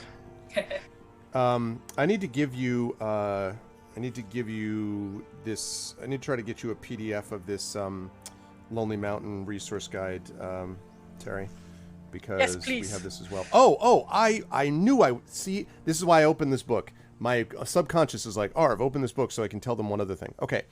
The other thing I wanted to mention is there is one other unique thing you can do here, which is as follows. So you can also if you spend your fellowship phase in Erebor, which you said you were doing, Inga, you can also visit Thorin's tomb, and I'll tell you the effect of that in a minute, or you can pay homage to the Ravens of Raven Hill. Now, the two things that this does is any hero visiting Erebor might wish to pay a tribute to Thorin Oakenshield, fallen hero of the Battle of Five Armies. Doesn't matter. So, in the following phase after you visit his tomb, and basically this means like really thinking about it, the impact of it, maybe studying a little bit about the effect on his family and other clans, you can spend, during the adventuring phase coming up, inspiration and remember Thorin's noble death. And you can recover a number of hit dice equal to half your proficiency bonus rounded up. So you know how you use hit dice to roll hit dice to get hit points. And when you do that, you use up some of those hit dice except between a long rest. If you go to visit Thorin's tomb and spend time thinking about the way that he died, then during the adventuring phase, you can recover some of those hit dice, which you would not have otherwise been able to do. She wouldn't do that, though. Like, she has, like, no personal connection. That's fine. To that. And that's available. Like, if anything, theoretically she to would, anybody. like, visit her husband's grave. Sure, that makes sense. But that's definitely fine. Also, the same thing with the Ravens of the Lonely Mountain, in that you can spend some time with the birds of Raven Hill. If you show due deference to the magnificent birds there, you may gain the friendship of a raven. Choosing this undertaking gives a hero the opportunity to summon a raven during the following adventuring phase and ask it to perform an errand. After it completes the errand, the raven will return home and not be available again, so select your request wisely. And Okay. when dwarves possess the Ravens of the Mountain virtue, so if you get the Ravens of the Mountains virtue, you could do this fellowship phase to ask the Raven Fen to basically join the company for the length of the following adventuring phase instead. And so when the companion's fighting, the Raven may be sent to harass a foe, which causes it to have disadvantage. More So, animals! More animal companions! so that's That another sounds thing so that I wanted. awesome, but yeah, like that's also like a thing that Inge wouldn't do. Oh, but another thing she would do once her mom feels fit enough again, because like her mom is also really into traveling and stuff. She would go take her mom on a trip to the Iron Hills to meet her husband's family. okay, that makes sense too. Also, one other thing for you, Inga, again, which I found from this from the book, if you decided to try to heal corruption, I'm not saying you would, but if you did, you could make up, because you'd be an Erebor when you're doing it, you could make up to 2 rolls, and you could add a tool proficiency on the checks. So you could add your proficiency with your stonemasonry, for example, if you wanted to do that. And again, you may feel free to say, I don't want to do any of that. Totally cool. I'm just giving you your options because that's, yeah. Is the list in the regular handbook, or is it just in the? This list is Master come Guides? from my Lonely Mountain region guide, which is Because right. I cannot, like, for the love of God, like, remember all the things, the possibilities you listed. So you just Well- tell me what fits like best. Because like what I'm definitely thinking is that she would probably get some better gear for like taking a job at the court, basically. Okay. Nicer armor. Would all right. Since you asked me that, haha. Yeah. And in case anyone's curious, this is exactly what I expected this session was going to be. So we're doing exactly what I expected, is figuring out what to do during the fellowship phase, because it's the beginning of Erebor. Have you heard the good news about Dwarven Smithing? Yeah. Because there is a fellowship phase undertaking, which you can take, called Dwarven Smithing. Now, what I need to know is, what is your proficiency bonus on your stonemasonry? Like, what's your highest, like, crafting proficiency bonus, essentially? I guess what I'm Both asking. carpentry and masonry gets +5. Aha. So, you can spend the cold season in the forges attempting to make a great work. Now, if you do that, you're going to have to gain what is called craftsmanship points. And the way that works is that you make a strength check during a fellowship phase, and you can do one of the following things to gain craftsmanship points. A, you can make a strength check. B, you can spend hit dice. C, you can gain shadow points, like you're driving yourself to make the best possible armor that you can, right? And you can combine those 3 together to make what must be a total of 9 craftsmanship points. Once you have those 9 assembled, you can then create essentially an artifact. And you create one of the enchanted qualities to add to the newly forged artifact. So you remember that I gave you the Gleam of Terror, the Keen, the Runes of Protection? You get to choose one of those to add to an artifact. So you could make it a cleaving Gleam of Terror, or Keen, reinforced, blah, blah, blah, blah, blah, or whatever. Now, the one thing about this is you can only do this once in the lifetime of the character. So you only get to do this once. But, yeah. And meanwhile, the elves in the Silmarillion just keep making nice artifacts and stuff like that. Yep. It's good to be an elf, man. It's good to be an elf. I adore these things, by the way. I love all of this stuff that you get, like, extra cool stuff that you get to do. Like, So, the thing yeah. is, she wouldn't really do it herself. Like, she would probably lend a hand, like, find a smith and then be like, work the... What is that called? We call that blasebalg. The bellows. The bellows. Yeah, work the bellows.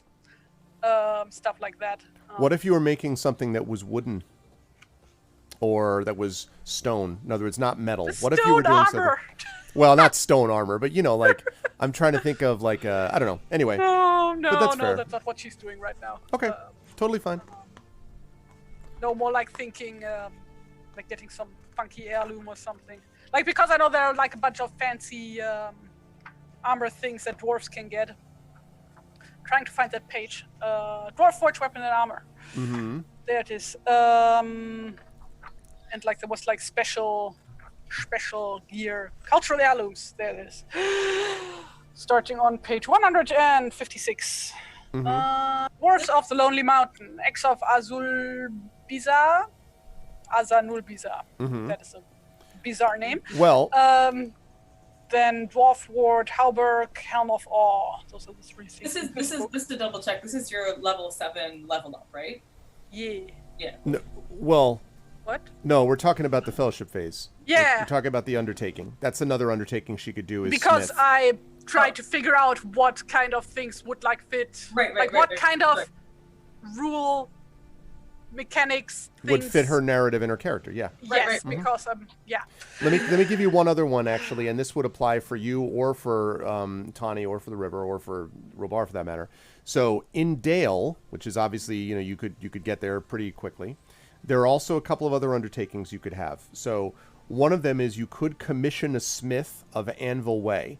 So what this is, and there are many dwarves who work at these smiths. So what you were just talking to me about is hiring a smith. So you could actually hire a master smith to modify an existing weapon instead of forging a new one. So you could basically modify that one to change this about. And the modification, one of the modifications, the modification that would basically work as a result of this is once per round, which is really powerful. When the hero has failed an attack roll, you can use your reaction to re-roll the attack. Wow. Which is absurdly powerful, yeah. Per round? Say again? Per round? Per round. So basically, yeah, like every time you would essentially be re-rolling. So now, this is something that would require restrictions on my part because it's very powerful. But I could work around it and figure out a way to sort of do that. I mean, like if you get multiple attacks per round, you can't do it twice. Right. If only one of those attacks would get the thing. Right. Basically, like what Arudinel said, like that's a once per round halfling's luck. Yeah, like more or less. So anyway, so that's one option. There is another option, which is the King Bard will occasionally journey with a company of other skilled hunters into the Dale lands in search of game, and it's a high honor to be invited to join the king on one of his excursions. This would happen in the 6 months before his wife dies tragically. After 6 months after, as we'll talk about when we get into the adventure, he's not feeling good about anything. But in the 6 months before, he would still do this. So if you join them, what it means is that you would gain a deeper understanding of the wild surrounding Dale and would have advantage on any skill checks required if serving as a hunter during a journey that took them through the Northern Dale Lands or the Upper Marches. So you can see Northern Dale Lands is basically to the northwest of Erebor. Upper Marches is basically to the southeast of Erebor. So anything in those areas would give you that. I would gain that area as a known land, or is that separate? The known land would be, you have the known land stuff. Whatever the extent of your known land ability is separate from this. This essentially, it makes it like a known land, I guess, is basically the way that would be. Yeah, no, there's no point to that because Ing already knows that area. But that's also something that if either that sounds of interest to the River, also you could do something like that. There's also offering counsel at the royal court to King Bard, basically sharing their insight with his court. But to get that, you couldn't do that. You would need to become Thane first. So if you wanted to get that title, for example, River, you'd need to get the title of Thane, and then next fellowship you could do what I just said, and then you could get like various mechanical benefits. So there's that. There's also let me give you another one, Inga. There's also apprenticeship with a Dwarven Smith. So you could apprentice with a Dwarven Smith if you wanted. No. Or the last one is stay at the Missing Scale, which is a tavern. You probably won't want to do this, but for others, in Dale, if you stay at this tavern, which is basically like the meeting place where everyone goes in and leaves. And so if you spend a fellowship phase, if you were successful on a persuasion deck, you win a rumor die. And a rumor die is a d4 which can be added to any appropriate history, lore, riddle, or shadow lore skill checks during the next adventuring phase. And you could win up to 3 of those rumor dice, which you could use in the adventuring phase following. So again, these are just more of these options if you want to talk to me about others, but I'm just throwing things out there. These are like region specific, right? Yeah, correct. That's right. That's why I'm getting them out of this. They're specific to Dale or Erebor. Yeah. Okay. So we only get to choose one thing, right? Yep. Okay, so because like right now I'm like thinking either title, because like that would fit like the whole thing of like her becoming like taking a job at the court. Totally. So like I guess she would like be some kind of, what do you call it, general? I don't know, military ranks help. Sure, we'll figure it out. I'll have to think about what they would call you. But yeah, like the type of person who like trains troops and commands smaller groups of them. Mm-hmm. Like, and then like there's like the aspect of like, what do you call that, schmoozing at the court, like getting to know like Yes. important people. Yes. Currying favor. A courtier. Yes, being a Which courtier, you would currying hate, favor, but like etc. that is just part of the job. So, Hmm?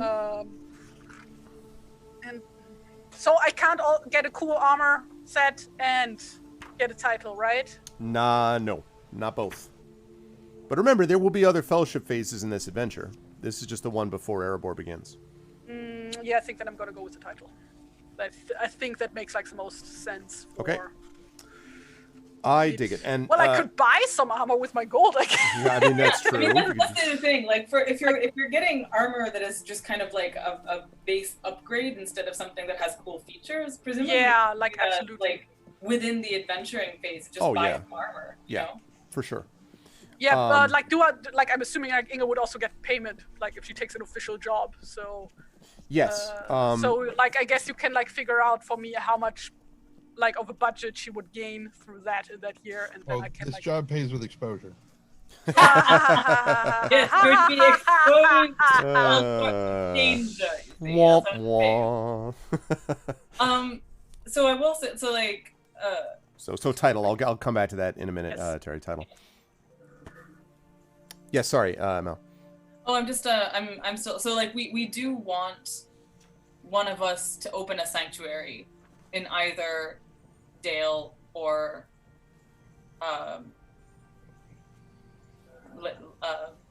for goodness sake, where Bard is. Yeah. Escrow. Barding. Yeah. The Barding's yeah. Yeah. Oh, sorry, Dale versus, no, wait, which one is where the dwarves are? Erebor. No, Erebor. There are so many. There are dwarves in Dale, but they're mostly in Erebor. Right. So that we want to open a sanctuary either in Erebor Or Dale. But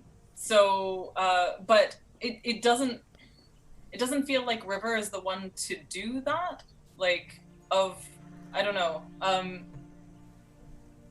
This is genuinely an embarrassment of riches in terms of like what to do with the fellowship phase. Yeah.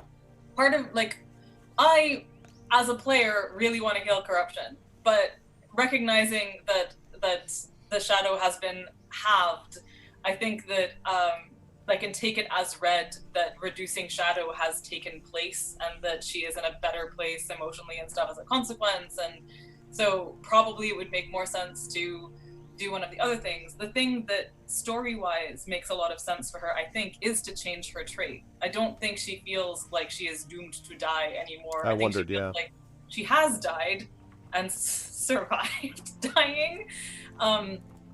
Yeah, exactly. But just that, and there is a trait that feels really appropriate to her right now, which is emissary to your people. Emissary of your people, rather. So tell us about that. So, emissary of your people. The free people of the West are beginning to again make connections with each other. Trade is improving, alliances are forming, and folk who have had nothing to do with each other for centuries are finding reasons to communicate. You have been sent by your people to go out and meet other cultures, see strange lands, and report back on what is out there in the grand world. The shadow is lifting, and not just in Wilderland, and you are a beacon of hope for a new age. Feature is Sigil of Your Master. As an emissary, you are entitled to a certain consideration amongst foreign peoples. While you cannot speak with the authority of your lord and master, you do receive some official respect. You can expect to pass through the lands of other free peoples unmolested, be able to call upon other kings and chieftains for lodging, and be received into the halls of power. There's like a number of distinctive qualities which are arranged by like numbers on a D8, but I think in the character creation phase I just picked the one that was the most like appropriate. Right. Exactly. Yeah, that's if people want to randomize it, but otherwise you can Right. just pick the one that's, yep. The one that like makes sense here for River, I think, is fair spoken. You have a pleasant speaking voice that puts your listeners at ease. Suggested characteristics are emissaries are usually friendly negotiators. Is a rare emissary that is dour and standoffish. Such emissaries. Unless you're Bolton. Yeah, Sorry. exactly. If you're him, you're definitely. And emissaries are adaptable and accepting of foreign ways and understand that practicality and alliances must sometimes take precedence over tradition and old grievances. And Unfortunately, an emissary's accommodating nature also makes them difficult to trust, as many fear that deception often hides behind a toothy smile. That is not the case for River, but I mean... Deceptive river. Can't trust the river. No. Sure, Robar would be like, agree. Yeah, it's like, I also distrust. Rivers. But it's interesting that, like, specialty-wise, like, there's... With her previous, with Doomed to Die, her specialty was storytelling. Right. And that still exists in this one. It's just like a slightly different inflection.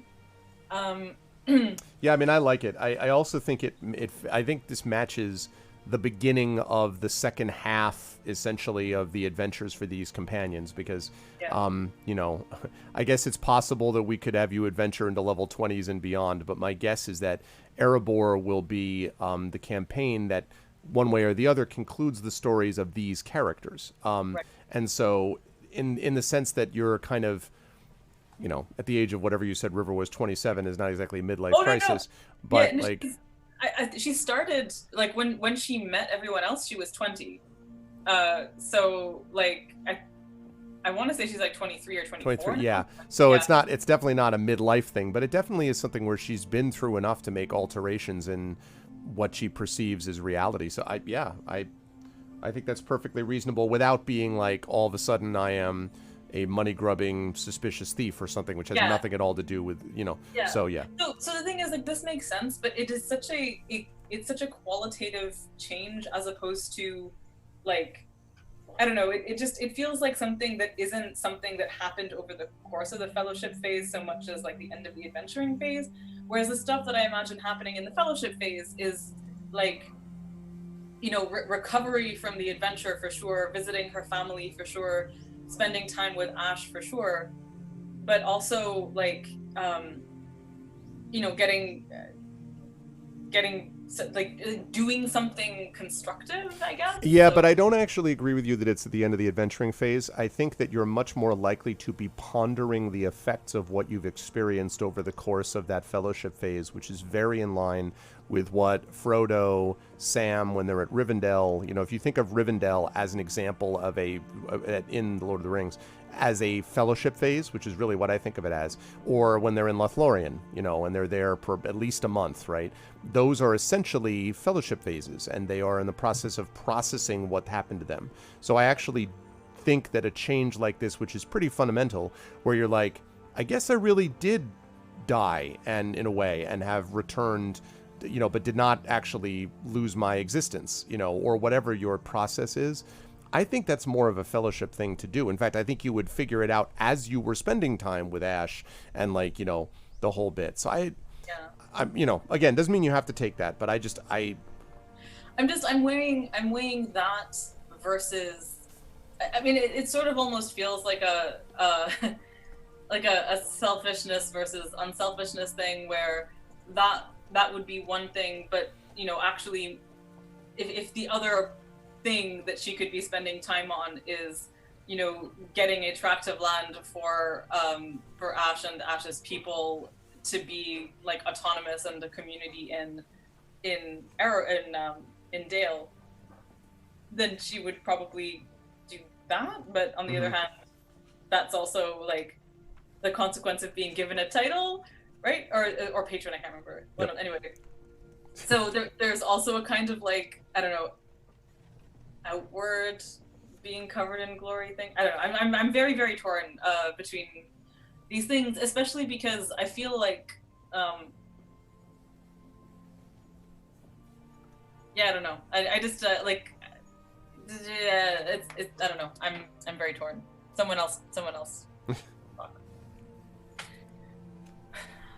It's true. Mid-20s as a senior citizen, as an adventurer. Yes, I suppose that's true. No, I guess that's. I mean, adventuring time for woodmen apparently is like up until they're 30. So, you know, she's actually kind of getting there. So. Okay, so let me just double check. So have we figured out anything for anybody yet, or are we still in the deciding phase? I was like, you get the title. You got the title. That's right. Yes, that's right. So I've got the title. And money, hopefully. and money. All right. So are you getting a tract of land? Yes. You will, in fact, be getting a tract of land, and actually, What about if Inge like offers that tract of land for the former slaves as a new could one? certainly do that. Like, because she wouldn't know what to fucking do with it. It's more like, basically the idea is like, Inge is like, oh, I guess I'm at court now, and then Dad is like, here, have this stuff. You are, and then Inge's like, cool. Also, now there is one thing about this. If you take that tract of land, that serves as a sanctuary. But Really? yes, Oh. but that's the good news. Not as good news is that you also. Oh, well, actually, I shouldn't say that. Reasonable news. So there's that. You also gain a little bit of money every year from it. 50 silver pennies a year in pocketable profits. But you do have to spend your fellowship phase or pass by during adventuring phase to collect that money. So there's no ATMs, right? If your sanctuary is to the northeast of Erebor, and then if your tract of land, and they're like, we made a lot of money. They can't send it to you by raven or carrier pigeon. You have to actually go there and get the money. But Does still, that money accrue though? over time, sure. Mm-hmm. So you don't lose anything by not No. turning up every. Nope, okay. nope. Somebody comes along and steals it. That's true. I guess that's true. Could be like a raid, like somebody's just like, well, you used to have this land. So I have like a weird, completely out of left field question right now. Okay. Because I can't find anything official on that, so I'm assuming that's gonna be needing some house rules on that. Can dwarves interbreed with other races? Look, I like you, okay? Now, are we talking the horrifically stupid love triangle in the Hobbit films, or are we talking about as far as the no? Interestingly, No, but like basically like a lot of a big part of Inge's journey was that she like kind of like through the journey like started to get over her husband's death or started to deal with it properly. So like basically at some point Inge would move on, but like the question is now, can Inge, like if she wants to start a family at some point again, like is she limited to marrying dwarves? she's certainly not limited to Well, I mean, if she wants kids, that's the idea. Right. I am going to look this up because I have no idea, and it's not Like, listed apparently in this. there is no official information on this. And, like, basically the only thought I'm having here right now, probably not, because dwarves were created by Aule. Yeah, Like, completely separately from all the other races. In Lord of the Rings, the claim was that there was interspecies reproduction was not really a thing. Although interestingly, D&D did have this kind of thing. Yeah, I know. So From Dark Sun. or dwarks, which were dwarves and orcs. Well, I that mean, like interbred. elves and humans can interbreed, and Right. orcs can also interbreed with Yeah. humans. You know, my personal feeling on this would be like screw the blood quantum and genetics aspect of this. I would say like let Inga fall for whomever she falls with and be able to. There is magic in this world. I figure if there is magic in this world, then you can have whatever number of kids you want with whom you want and stuff. Is my personal feeling, but I don't know the DM. But that is like it just Like, this is not a question that needs to be answered right now, but like, please figure that out over Okay. the course of the adventure. like as far as I'm concerned, if Ash and the River wanted to have a kid, they'd just have a kid. Like, I wouldn't want to belabor the mechanics of it too much. Like, I don't know, invoke Elbereth, boom, one of them's pregnant. Like, it just that why makes me not? think of ElfQuest, if you ever read those comics. Because, like, basically the idea is that elves can only have children if they have, like, this very special mental connection going on. I think they call it, like, kenning. Yeah. And, like, at some point, two elves want to have a kid, but they didn't go through, like, the kenning thing. So what they do is get, like, somebody with healing magic to, like, basically join them while they're doing the deed. And, like, they have, like, it's, like, portrayed as, like, super beautiful, but when you think about it, like, really, really fucking weird. Like, basically where she like puts their hands on their backs or bellies or something like that, and therefore makes like basically the magic version of what do you call Portal. that? Huh? Portal. Portal? No. Like when like somebody gets like artificially made pregnant. Fertility magic. Yeah, like basically that. Artificial insemination. Yes, that was the term I was looking for. So. Yes. Yes. So I'll just say, like, I don't know. I wouldn't look to a rule book to see about, like, you know, breeding. It's just. I mean, well, it's more the. It's trying to think about whether or not this is something that would exist as a concept within the society that we're representing. I mean, like, the fact that in a way, I mean, the fact that elves and humans quite obviously and can and do, as some of the greatest stories from Tolkien reflect this, indicate probably. Aragorn are cousins. Yeah, exactly. indicate probably. I think when you get into mixtures of like, could you mate an elf and a ent and a hobbit? I mean, no. So there are things that would probably be too genetically dissimilar. Dwarves and ents, if you think about it, because Aule and Yawana were husband and wife. Right. So like maybe, and since they created like respectively the elves and the dwarves and the ents, so like. Yeah. So I will think more about this. There are also ways to logic this if you do want to look at the histories and stuff. I mean, you could look at the fact that at the origins of things, orcs are supposed to be, twisted elves, right? And say well, that. I mean, literally. Exactly. That they're supposed to be like on some level corrupted elves and stuff like that, which has its own we have decided that there is a bad race and that has its own problems, but whatever. Still, like, if you think that like orcs can and orcs actually, interestingly, I think are the only ones that have any attention paid to their breeding and stuff like that, and as much as they talk about them breeding in the mountains, I don't think that there is anything therefore stopping like the ability to generate children. What there is constantly, though, drummed into the game is the presence of prejudice and all of the things that face the descendants of like culturally intermarrying different peoples. That is something that I think is kind of maybe more relevant story-wise than whether or not a child can be got, but at the same time, like, things that are not present in any of Tolkien's worlds are like homophobia, right? So, so there are things that we are deciding not to include based on their absence from the books, in part, and other things like the things that the book has updated, like talking about cultures as opposed to talking about races. Sure. A lot of the time, right? Yep. And I feel like that change also gets us away from genetics per se. So like. Well, yeah, except that I'm more inclined to be. I mean, if this were more a matter of the question of discrimination, I mean, I'm more inclined to let the players decide what they want to do with that. It not only makes for good role-playing opportunities, but it's frankly something which in our world we had to confront, right down to early 20th century interracial marriages happening in the States and the South and the effect that would have had or not had. I'm willing to let the players decide how they want to manage that one way or the other. That my question is whether,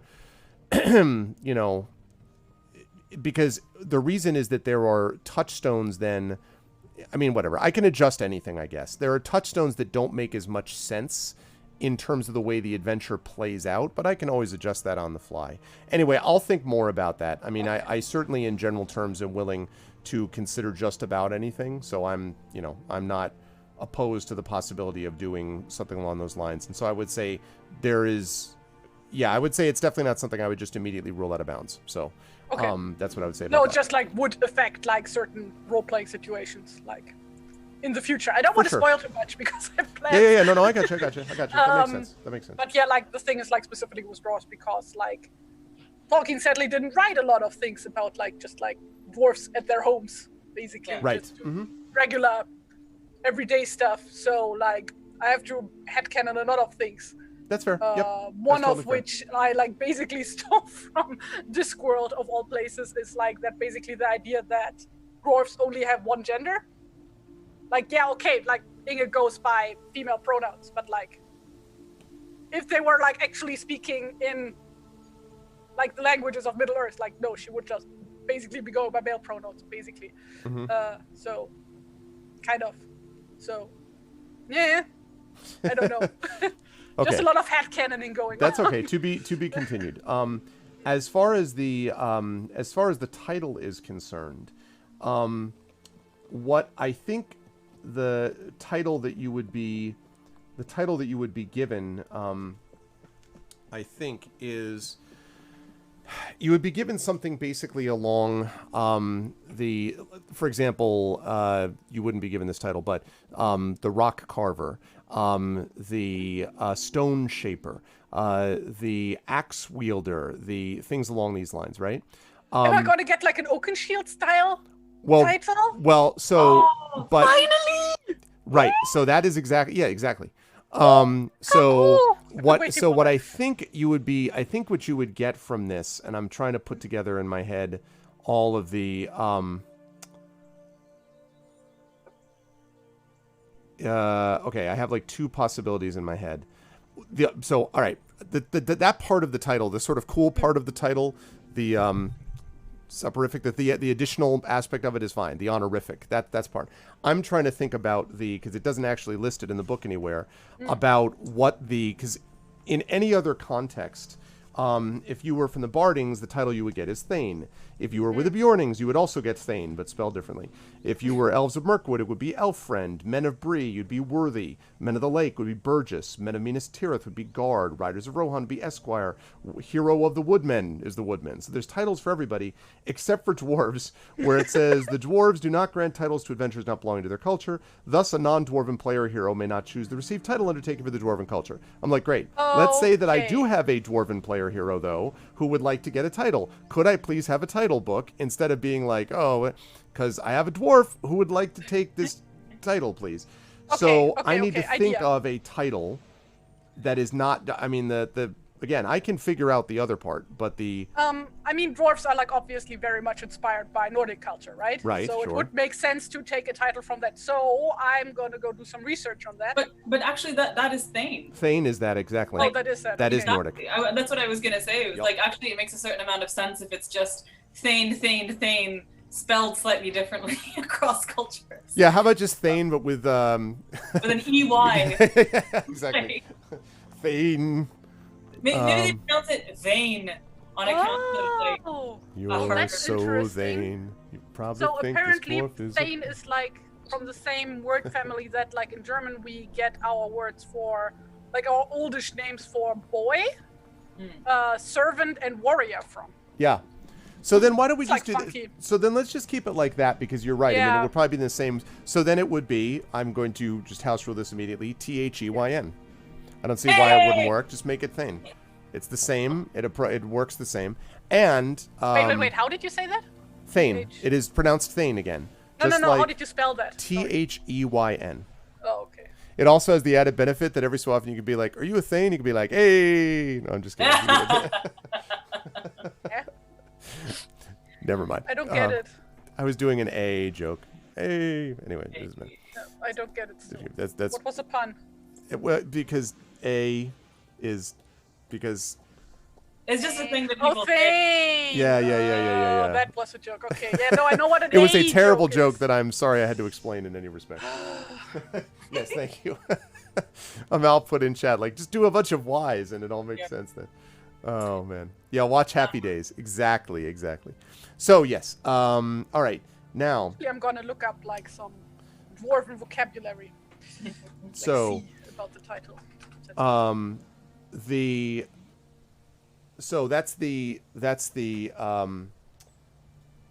So let me find. Hold on.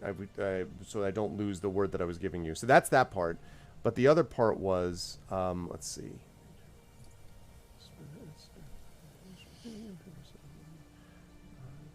Yes. Okay. All right. You ready? So the title is Thane, Inga Fate Shaper, daughter of Ida. Ooh, Fate Shaper. Yep. That is sick. It's explained to you that the reason for that is the idea of, obviously, your ability to craft an altar and shape, but that you have helped change the destiny of your family by healing your mother and by restoring her health to her and by changing the path that you might have believed your family was on, the destiny, the loss of your husband, etc. So there you could go. probably include a river and things that have helped to like. If I were giving you a title, I'd straight up have a good one. but it depends on whether you're taking the title. I think that it would be cool. Arvin Fonzarelli, yeah. I think it would be cool to also. But you already have a title. I'm confused. No, is that wait what? Like, but because like woodsman names work differently than dwarf names. Oh no! I was saying that like a person whose fate Inga has helped change is River. Oh. So. Oh. True. That's quite true. Well, I mean, like if it hadn't been for the rest of the party, then she would have died. You make a good point. Yeah. So I'll just call you River Shaper instead. River Shaper. Except it has to be the River Shaper, so that was all really lame. I mean, Inga is extremely. I don't remember when did that happen.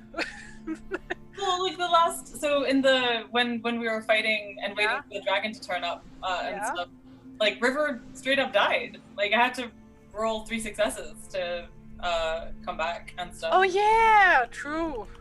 But so the other thing I was gonna say though is for a title for Inga, it would make sense to me if the other dwarves gave her a title that involved her being a wanderer, like if it was Inga Farwalker or not Skywalker, but oh, but like sorry, I'm so sorry.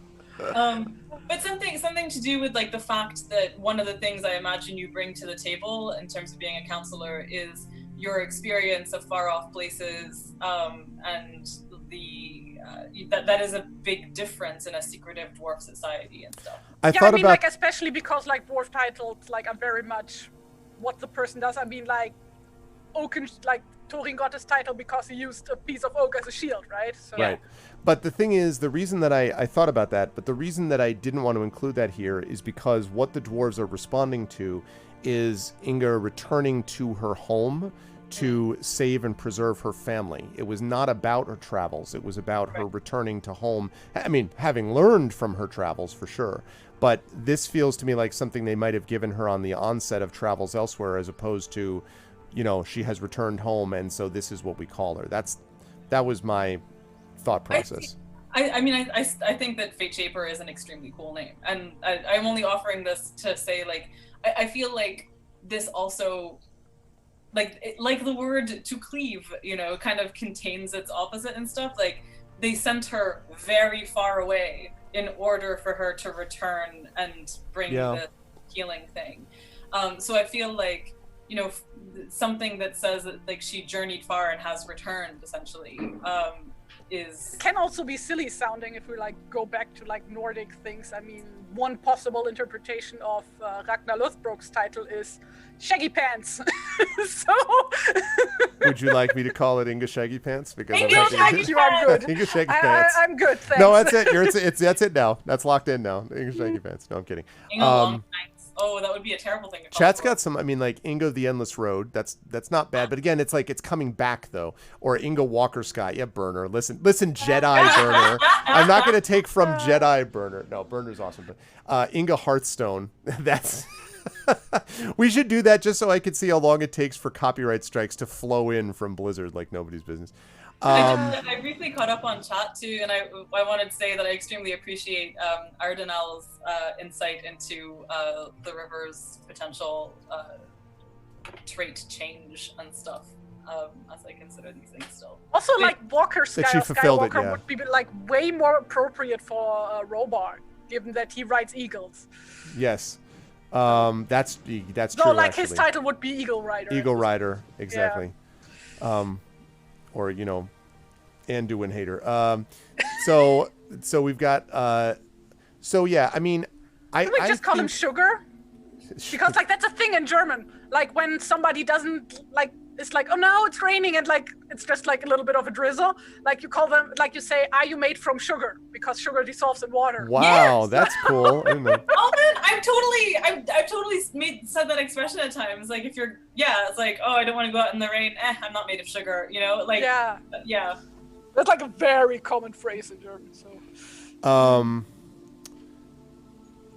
Well, there's another option. Yes, Shadow Slayer. Another option like would be. we use this over with the title. Yeah, okay? I mean, another option too would be road returner, like or like in other words, something that indicates a return, a move back. I mean, I guess that's what I would say. So you can, if you want to not use Fate Shaper, you don't have to. But I would say if you want to be sort of in that general vicinity, what I do insist upon is that they want to give you something that reflects a return on, to, as they see it, a return to, home, so as to uphold the honor of whatever. Like, I mean, that's how they view it.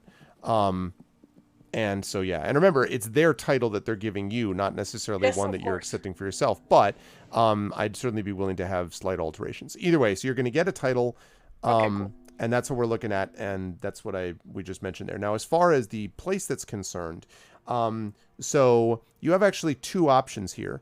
One is that there is a section that exists within Erebor that is a little bit further, essentially almost near the outside of the mountain to the east. So it's actually fairly near the upper marches. And one of the things that's interesting about it is that it is somewhat higher up the mountain than some of the other areas are. And so there are places that allow you to basically look out upon the upper marches to the southeast. You can kind of look out to the south through some of the windows that are out there. So that's one option. Now, the problem with that, or the only issue, I guess, is that it's not as close to it's not that close to your family's holdings, although that's not a big deal. You can get there. But bless you. But Erebor is big, but it's like not right next door. But the advantage of it is that you're right out there sort of looking out upon, the land beyond. And that is also, there's plenty of room there. There's a good space of area that's already been, of course, carved out and is already available, so that would be a perfectly suitable place for the escaped slaves to live if you want them to, or if you want to set up, I don't know, craftsman's workshop, or if you want to, like, whatever, like, that's up to you as far as how you want to do it. That's one option. The other option besides that is there is an area also, a rather small area, which is actually pretty deep inside Erebor, even deeper than your family's ancestral holdings, but that is much smaller. Still enough room for the escaped slaves, but it's much smaller. The advantage there is that it's also set among a lot of very rich kind of mineral deposits, even more than the norm for Erebor. And so it's a place where theoretically you could have a group of people that could begin, working on mining, basically, and doing some mining down there, and that might help improve the overall money that you eventually got from that area, if that mattered to you. So you have one that's a little higher up and bigger with an outside view, and then you got one which is smaller, but which is more potentially mineral rich. Those are the offers that you're given. So, like, I'm assuming that, like, during the time where the party is apart, like, we keep, like, writing letters back and forth. Like, yes. Catching up and stuff like that. That's so, fair. Like, basically, it depends on what River and Ash think would be the best course for the former slaves. What would River and Ash think, then? I'm going to probably extremely think that after being slaves, they probably wouldn't want to work mines, but yeah, I know. But I mean, like, also some of them would, like, probably, like, I'm assuming, like, some of them would, like, disperse and, like, go back to, like, their homes if they're still around, and then, like, right. I don't know how many would be left. That's the question. And also other people could be hired from the outside. I mean, they would get paid and they wouldn't be hired. They would not be. I did wonder a little bit about that. I'm like, yeah, but anyway. Well, like, the question is, like, how many of the group would be left that would need a new home, like, that don't want to, like, find their own luck. Still most of them. If there were like 50, let's say there were 50 in that original group, roughly speaking, of slaves. Of that group, only about 10 of them would have dispersed. You still have about 40 of them that would want a space. Okay, so like, basically, Inge, I'm assuming that River at some point writes, like, yeah, like, Roscoe kinda is full, like, not a lot of people fit here, like, do you know anything? And upon that, Inge would go as Dine for like if he. This is actually quite interesting. So, Yeah. so this dovetails with a question I have for River's fellowship phase. Actually, if she is to take on this trait that is emissary of her people and stuff, it does sort of beg the question of who are those people? Like, is she an emissary of woodmen of Rosgobel, or is she emissary of like this new ragtag group of people, and or like the That's a idea good question. of, you know, because and I'm curious about that because it's all the language in that trait about like your master and stuff like that is stuff that doesn't really work for me in terms of River. The only person I could see in that role is like Radagast, who has been a kind of like, you know, wise man figure and stuff in Roswell Right. specifically. So I don't know, but I do really like the idea of like a thing that River is taking upon herself is like wanting to forge different connections between people, and I think it would be really like, you know, part of me imagines River wanting to give a tract of land herself to this group of people, but it does actually make sense that if instead it was an alliance with dwarves and, you know, Ash is of the elves and stuff like that, that there Right. are kind of connections that can be built there that she would see as advancing that that ideal of like different groups of people mixing and making connections. Right. That Right. So this does work, yeah. Like I'm just like imagine, like I think it's like a really cool idea if like we would like basically resource together, like maybe like start an entire new village from Yeah. scratch, something Yeah, like that, and like where like anybody like refugees would be welcome, like specifically like basically a home for people who don't have a home, Yeah. kind of like anybody is welcome basically. So we could give it a name. Yes, absolutely. Like I think that would be like perfect. Like somewhere like in the north part of like the upper marches, like I think would be like perfect. I mean, one thing that I could suggest would be, I know you were, you know, that this was sort of narratively fitting with what the dwarves are willing to do, but I Yeah. mentioned that the Bardings would also, Inga, be willing to give you, not all, I shouldn't say also, you have to choose between them for this fellowship Yeah. phase, but they would also, King Bard also is a big fan of yours at the moment. And Yeah. Bard would also be willing to give you, literally, what it's called is a tract of land in the northern Dale lands or in the upper or nether marches. So if you're talking about a place that they could create for themselves, I mean, I can't Well- think of any better thing to fit than that. I mean, that's exactly what you're talking about. Well, that's Well, why. like Inge can't, like it's like a bad idea for Inge like to choose to serve two kings at the same time. Right. So like what I could imagine, But you though, could get a that Bard title- would maybe be cool enough to like be like, yeah, okay, this is now your land and it like belongs, like basically gifting the land to Dine, who then like makes Inge his thane and like she takes care of it like kind of like that, if that makes sense. So like I don't really know like how exactly like land ownership works here, because like basically what you have is like less of like large countrywide kingdoms and more like small Right. city kingdoms, and then like the lands in between are That's free right. for all. I want to clarify something. Am I remembering correctly that you said the tract of land, like that, is part of the title, also Correct. becomes the sanctuary? That's right. You get that's right. Mm-hmm. So Yes. it's funny that in the mechanics of the fellowship phase, you can either make a sanctuary or you can get a title that includes a sanctuary. That is correct? Yes, but but there's a couple things about that. One, there are sanctuaries that you can get that are not associated with titles that might be easier for you in terms of where you're going to end up. Like there may be places where, like, you know, one of the sanctuaries was the inn that your favorite friend, everyone's favorite friend, Dindy. Yeah, that Dindy runs. So that's a place that you're not going to get any title from Dindy. So like Right. that's a place, it's a sanctuary that would be really useful if you were going to be doing, for example, Ariador adventures or adventures that are taking place to, you know, or for example, opening up Rivendell as a sanctuary. If we were going to be doing Ariador adventures, would make a lot of sense, even Right. if you weren't going to get a title from them. The other thing is that titles don't just get given out for no reason. The reason you're getting a chance to get a title is because of your actions during the Wilderland campaign. Yeah. So that's So yeah. So Like, I think it makes perfect sense for Inga to have a title from the dwarves. Like I think that is what makes the most sense. yeah. It's part of why I was torn about River's thing, because I think it would also make sense for River to get a title from Bard that she would use on behalf of these people. I also really like the idea though of Inga getting a title from Dine and then giving part of that to this ragtag band of people out of the bonds of friendship and things that they have put together. I think that makes a lot of sense.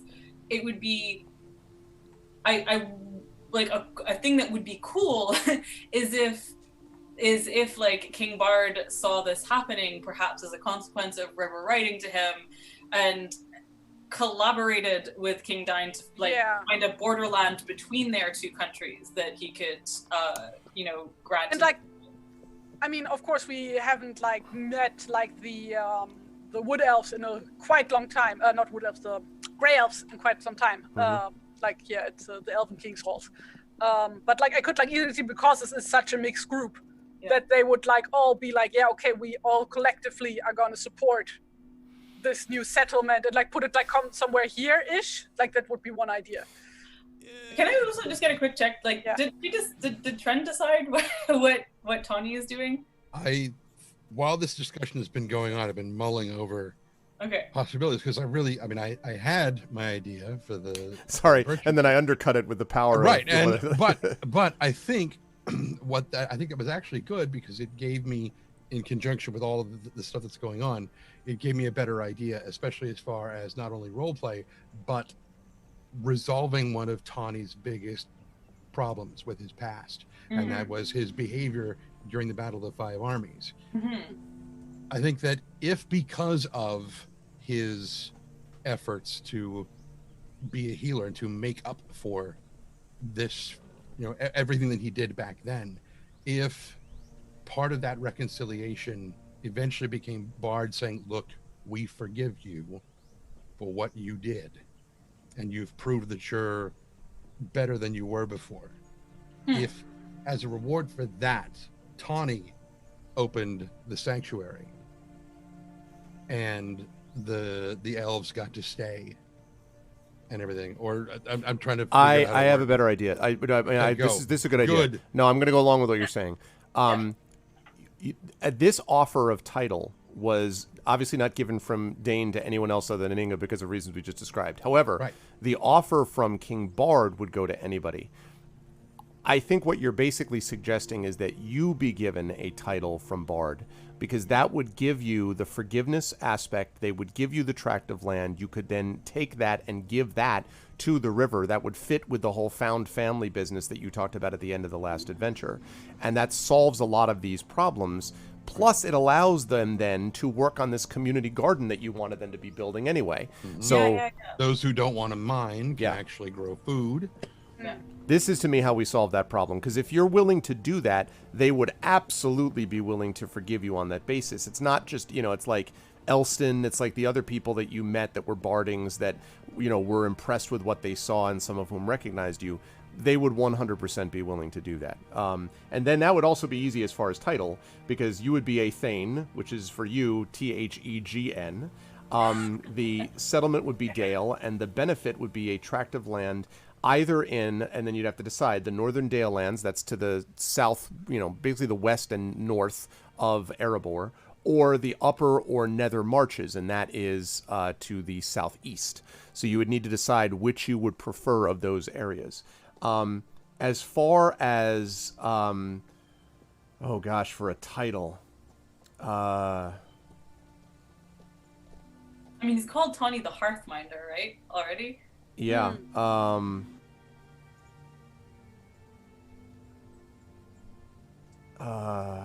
Something. Yeah, but it was in my. Also, I want to note that Burner's Inga the Road Weary is really good. Yes. That's really, really good. Oh, I like that. The Road Warrior. If you're playing Mad different Max, genre. is this gonna say? Oh! I've got it for Tawny. What if you went from being, and this is a tiny bit of a pun, but not really. What if you went from being the Hearthminder to the Hearthmender? Oh, nice. They would 100% do that. and that, like, you know, Tawny Bear, Thane Tawny Bear, the Hearth Mender. Yeah, I dig it.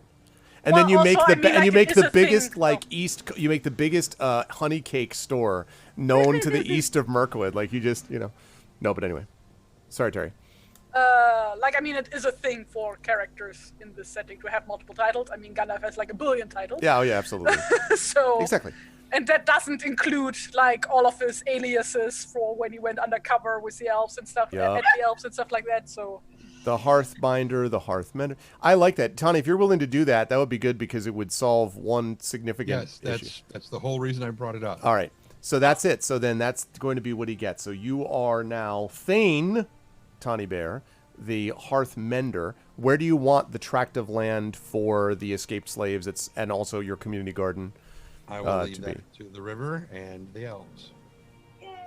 Okay. wait, so Inga doesn't need the land anymore. right.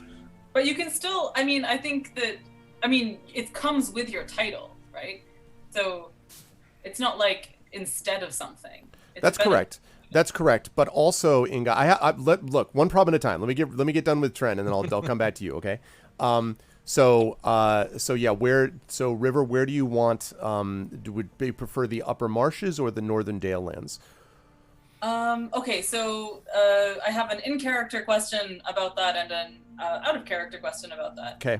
I have no idea where. So out of character, I would want it to be as tactically sensible for a sanctuary ultimately to be, given where we're going to be wandering. But I don't know where that's going to be. Yeah, that I can't really tell without spoiling stuff, except that it's going to be centered around Erebor and Dale as kind of the central places, but you could venture further afield than that.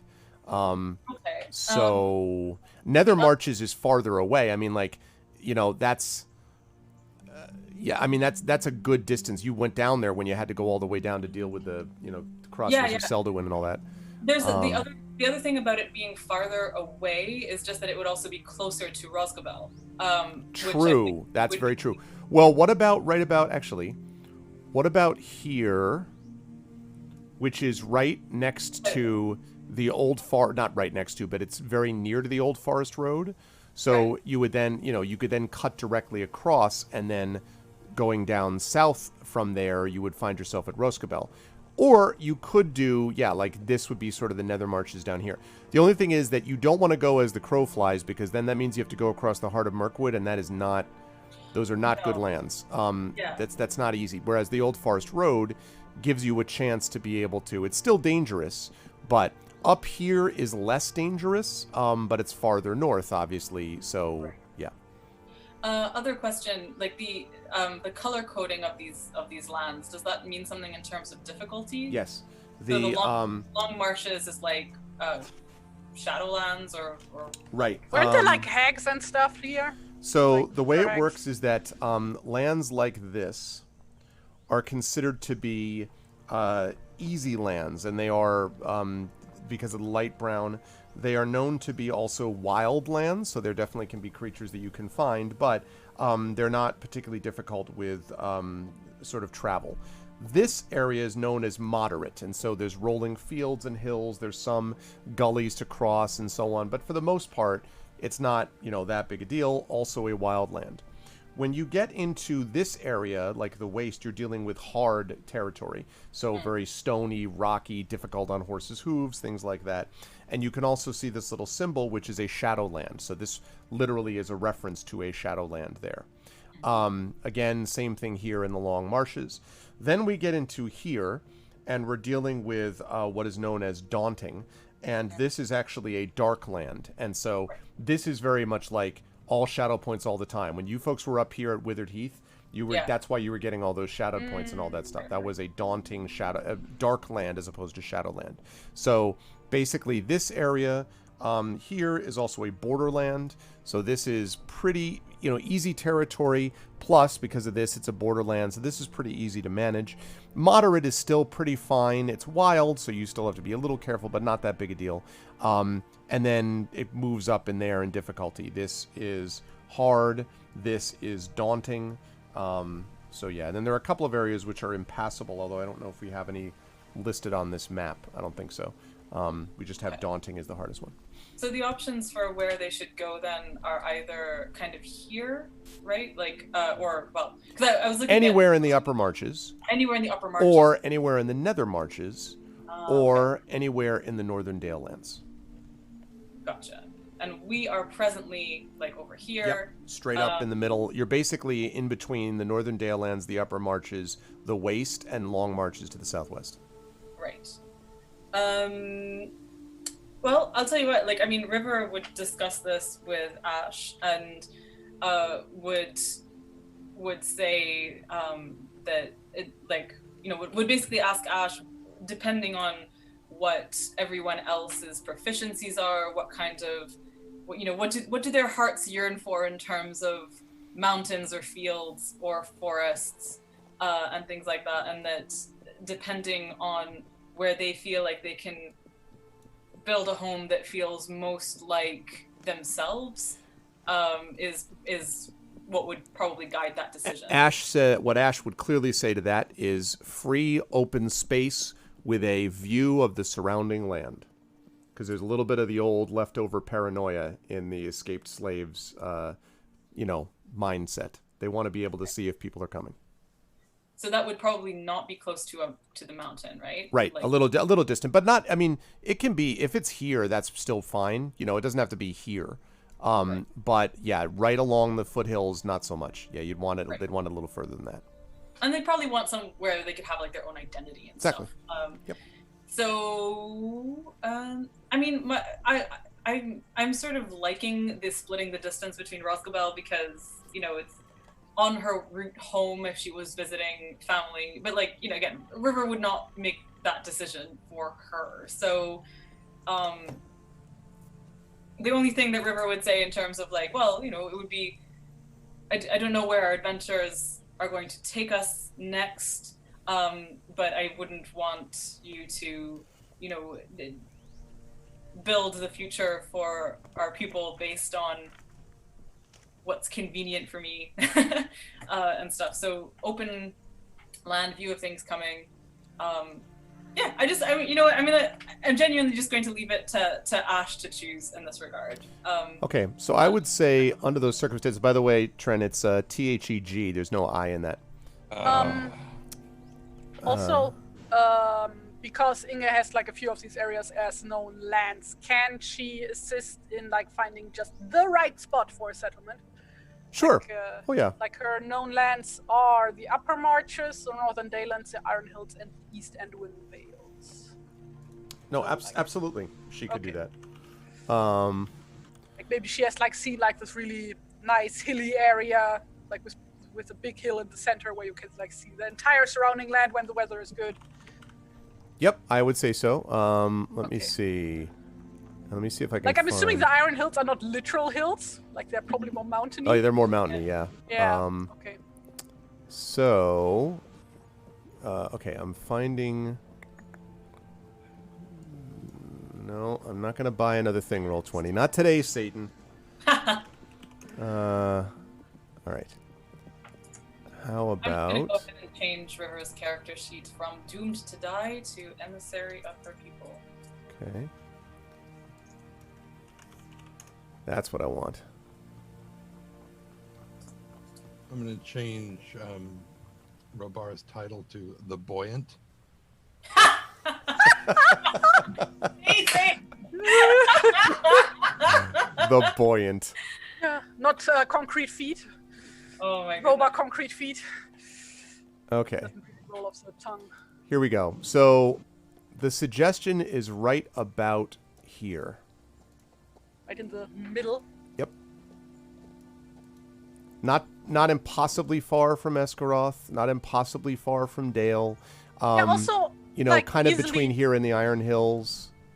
like I'm assuming there must be like some kind of well-tread trading route that like connects like Escaroth, Dale, and Erebor to the Iron Hills, right?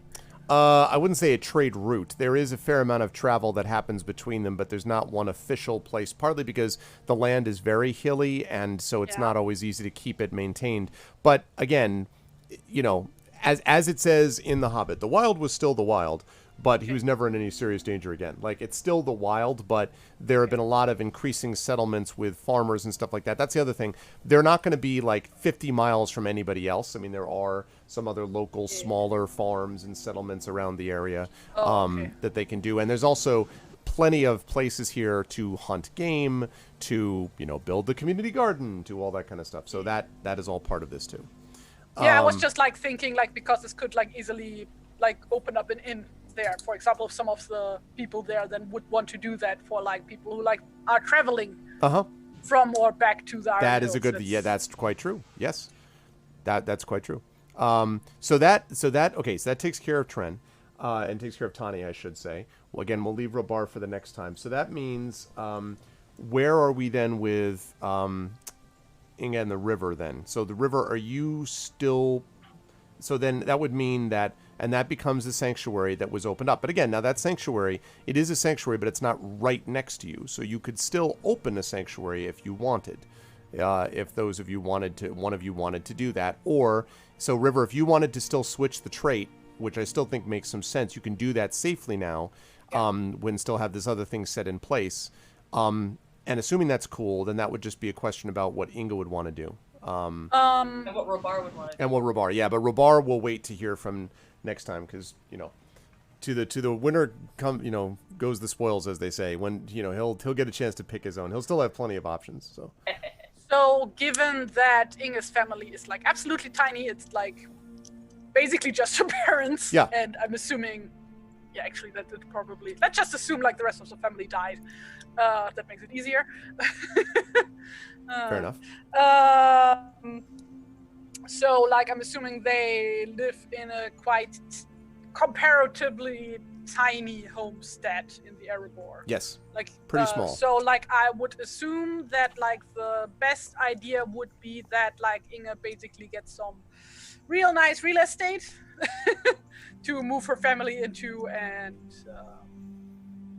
yeah, so you're still going to go with lets her parents run the place, and like Okay. Inga like doesn't really bother with it. So you're going to She keep the owns title place. thing, right? Yeah. Terry, you're going to keep the title thing. Okay, that's fine. And yes, absolutely. They would be able to do that. And the choices that I gave you, Yeah. the one that I gave you before, those are still choices that are there. If your family... Wait, what was there? Like one was a mine and one was like a farming area, right? No. One was higher in the mountain. It was larger, and it has a view. In fact, you know what? I'll even say this. If you were to look out the window of the other one on a clear day, and you were to have the elvish eyes, let's say, or use binoculars, which I'm sure the dwarves could make some telescopic version of something, you might even be able to see far in the distance the settlement that Tawny just gave the river. Aw, That is beautiful. that's so beautiful. Yeah, I want that. Sorry, just switched over. Yeah, it's all right. Just gotta Also, pat myself on the back for that idea. Yeah, also like first of all I'm gonna text it, and also if like any of the people from Ash's gang, because there were some dwarves there, right? Like if any of them feel like they want to move to the Erebor, they are welcome to join. That's fine. Is just double checking. Is I also have their names written down, I think, somewhere. Okay. I take stupid notes. I never take important notes. I just write down the names of the NPCs that stick with me. That's important. And, what were you saying, Mel? I just want to. Is this the settlement? Yep, that's the settlement. Okay, cool. And in fact, I can just for a moment, in case you're curious, I'll increase the size so you can see what it looks like. Nice. I love it. Awesome. Yeah, but I couldn't fit it. It was like, here's your settlement. No. those were different dwarves. Oh no, I love it. That's awesome. Okay, great. So awesome. Yeah, I have changed River's character sheet to emissary of. On the sheet it says emissary of people, because I couldn't fit her people without it being cut off. So she is fair spoken. Her specialty is still storytelling, and her hope. So this is right. The options for hope, which previously was well, I can't remember. I literally just deleted it. Whatever. It was one of the two things that I was uncertain about was there are two that sound very similar. One is only by joining forces can we hope to push back the shadow. Yep. Accurate. But the 2 is what unites us should be more important than what divides us. And those both feel very similar. But so I wasn't sure which of those to put. I think I put what unites us should be more important than what divides us, because it's kind of more all-purpose. Mm-hmm. But anyway, so that's what I've got there. But I'm open to being swayed otherwise. Though again, these are like really qualitative. They don't come into stuff mechanically so much. But right. But I think that's a good Yeah, we'll think a little more about that. We can come up with a final decision about that if we need to next time. But I think we got the basic idea of that. And her despair used to be, I fear that I will die alone and unremembered. And it's now instead, the shadow's influence is too strong. My entreaties often fall on deaf ears. Yeah. Which feels like a much more, I mean, she's no longer afraid of dying alone and unremembered because she has all of these friends and family. And now she has to worry about her friends and family. Yeah, exactly. She's like, which came up as a part of this too. Okay, so that's good. So I think we have setups for the trait. We have the title. Okay, cool. So good. Inga should probably also choose a new despair. I just realized because the old one doesn't really work anymore because she's gotten over that. Like she had like my travels are simply my excuse for getting away from my problems at home, but like that resolved itself. So you're maintaining your same background, but you're changing the despair that came out, right? Because I want to make sure, because changing a trait is technically its own fellowship undertaking. That's what the river's doing. So if you want to change a different despair within the same trait. Right, which is fine, as long as that's what you're doing. If you're just changing the despair within your given trait, then that's fine. That doesn't take extra time. What is your trait, Inga? Is it my trait? Wait, where does it say again? Your background is the same thing. Oh, sorry, just 1 second. I have to let somebody in. I don't see. Yeah, we're gonna have to. Is that distinctive quality? No, that's something separate, right? Right. It says under background. What am I looking at? Yeah, that's player's game. So, for example, because I don't see it on the character sheet. No, and in the book, it's pages. So it's the backgrounds is page 121, and are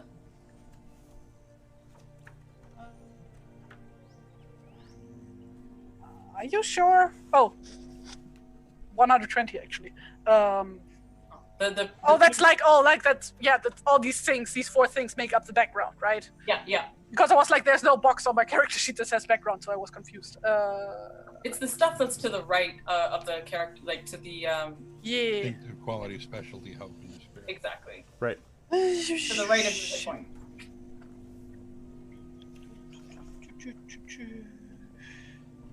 So what is Inga's like background? I think we like kind of mashed together different things because again nothing made sense with my character background, so it was like, yeah, can I choose this from that thing and this from that thing? And because I think we thought about Driven from Home a little bit, but it wasn't completely that. No, because she wasn't that, like because her parents were driven from home. Right. That is different. Right.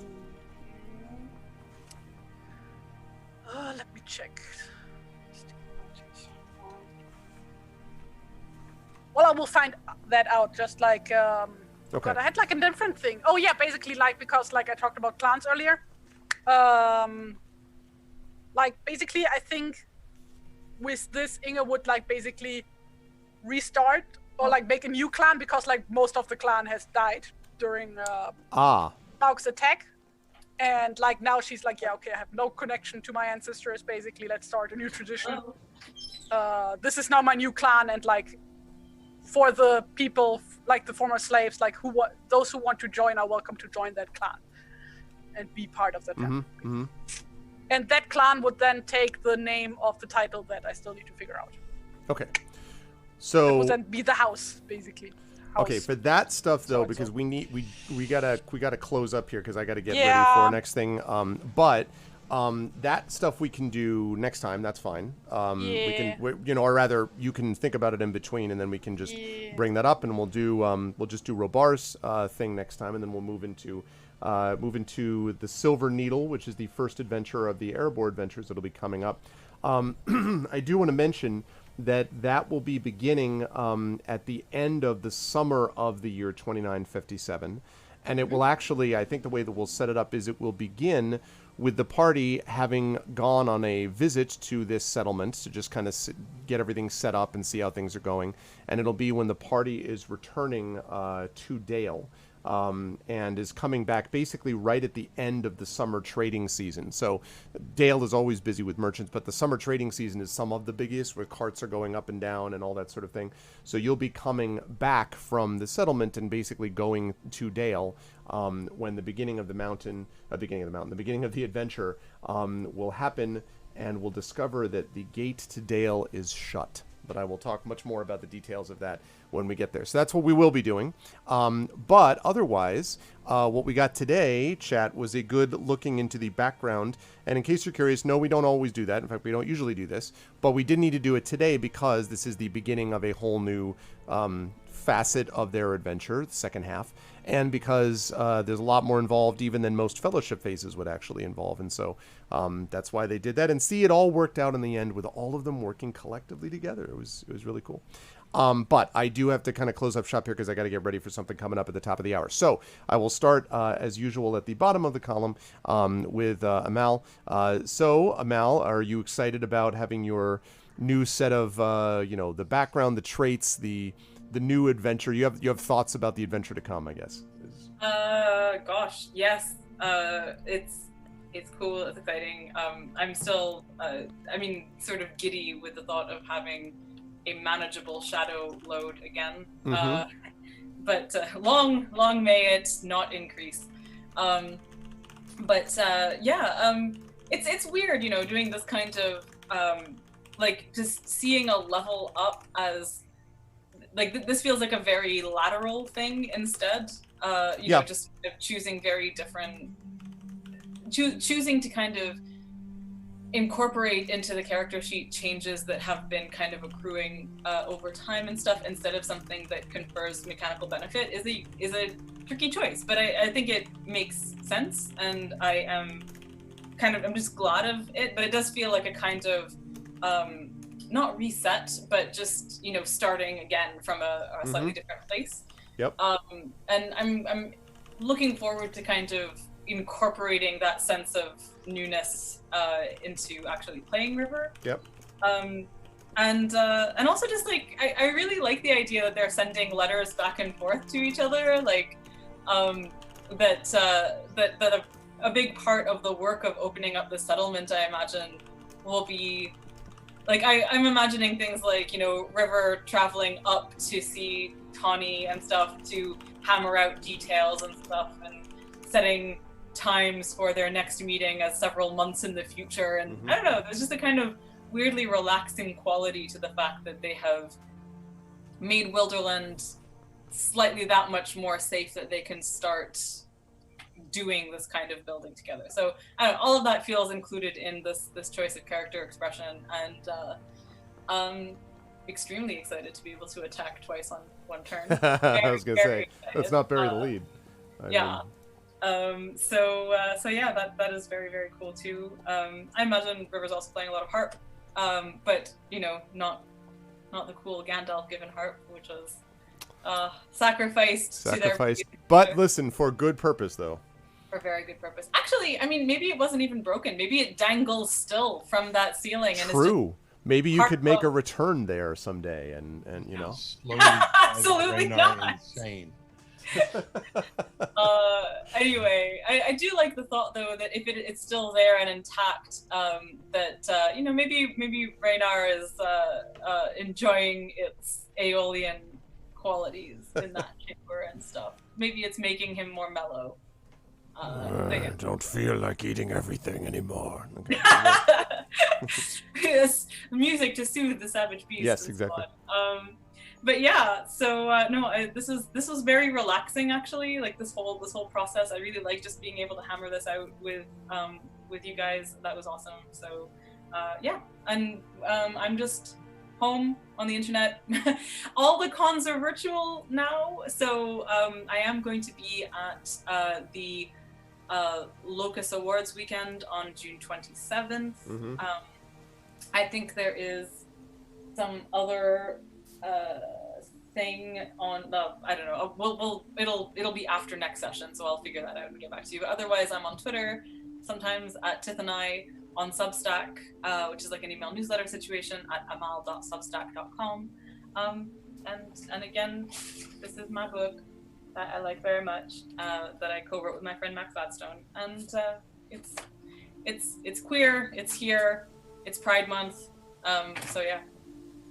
Good stuff, Mel. Thank you as always. Yeah, you get back in Raynar as a mellow vegan wearing hippie earbuds and chilling out to the harp all day, every day. You come close. All right, we jamming. You're like, all right, things have changed. But thank you, Amal. Always a pleasure, and you will see Amal, of course, at our next session coming. I think we said next. Did we say next week, right? So next Tuesday. Yeah. Terry, again, we'll have a little bit more to figure out in terms of whose title is what. I But we're figured just it about out. okay. Like, Good. Oh no, like the background thing I figured out. Like I'm just an idiot who completely forgot where what goes on the characters. No, I have Lore of the Road. That's what I thought. And the one thing we changed was that for her speciality, she took something that is not part of the Lore of the Road thing, simply because it fit much better with the background, where she has stonecraft, which usually couldn't be a thing.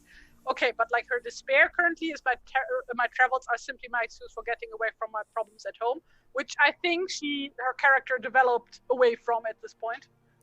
And it would make much more sense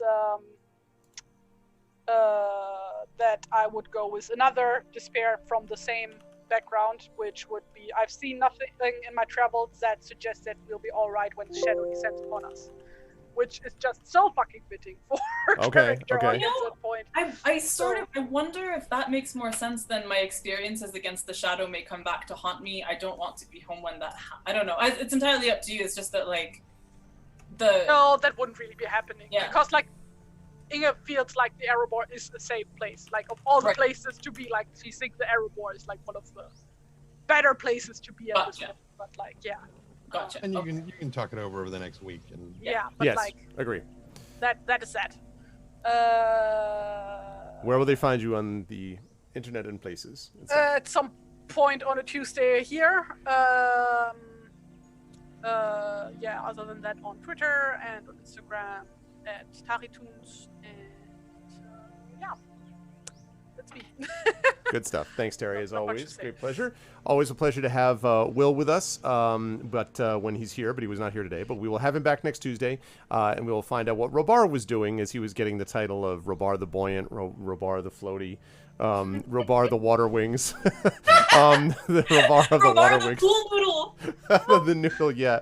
Oh, man. Anyway, we'll see. But you can find him with Encounter Roleplay, also doing stuff with Kobold Press's Twitch channel. Or the Bath Bomb. The Bath Bomb.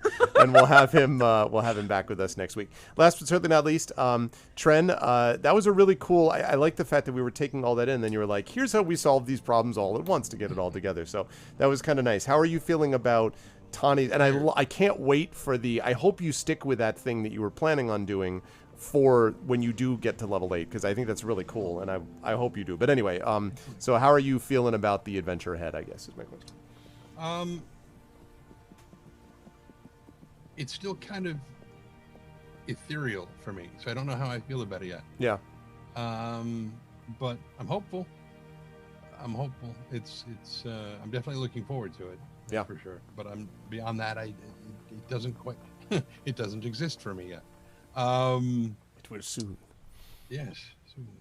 In 1 week, which that'll be on a Tuesday. Yes. The 23rd. Yes. The day after my birthday. Ah, huzzah! Really? Yeah. So, yeah, that's going to be interesting. I figure Tani will die in the That's your birthday present? Yeah, exactly. Here, I give you one less thing to occupy your time. Now, John will say, good, since you've got more time, you can work on more audiobooks.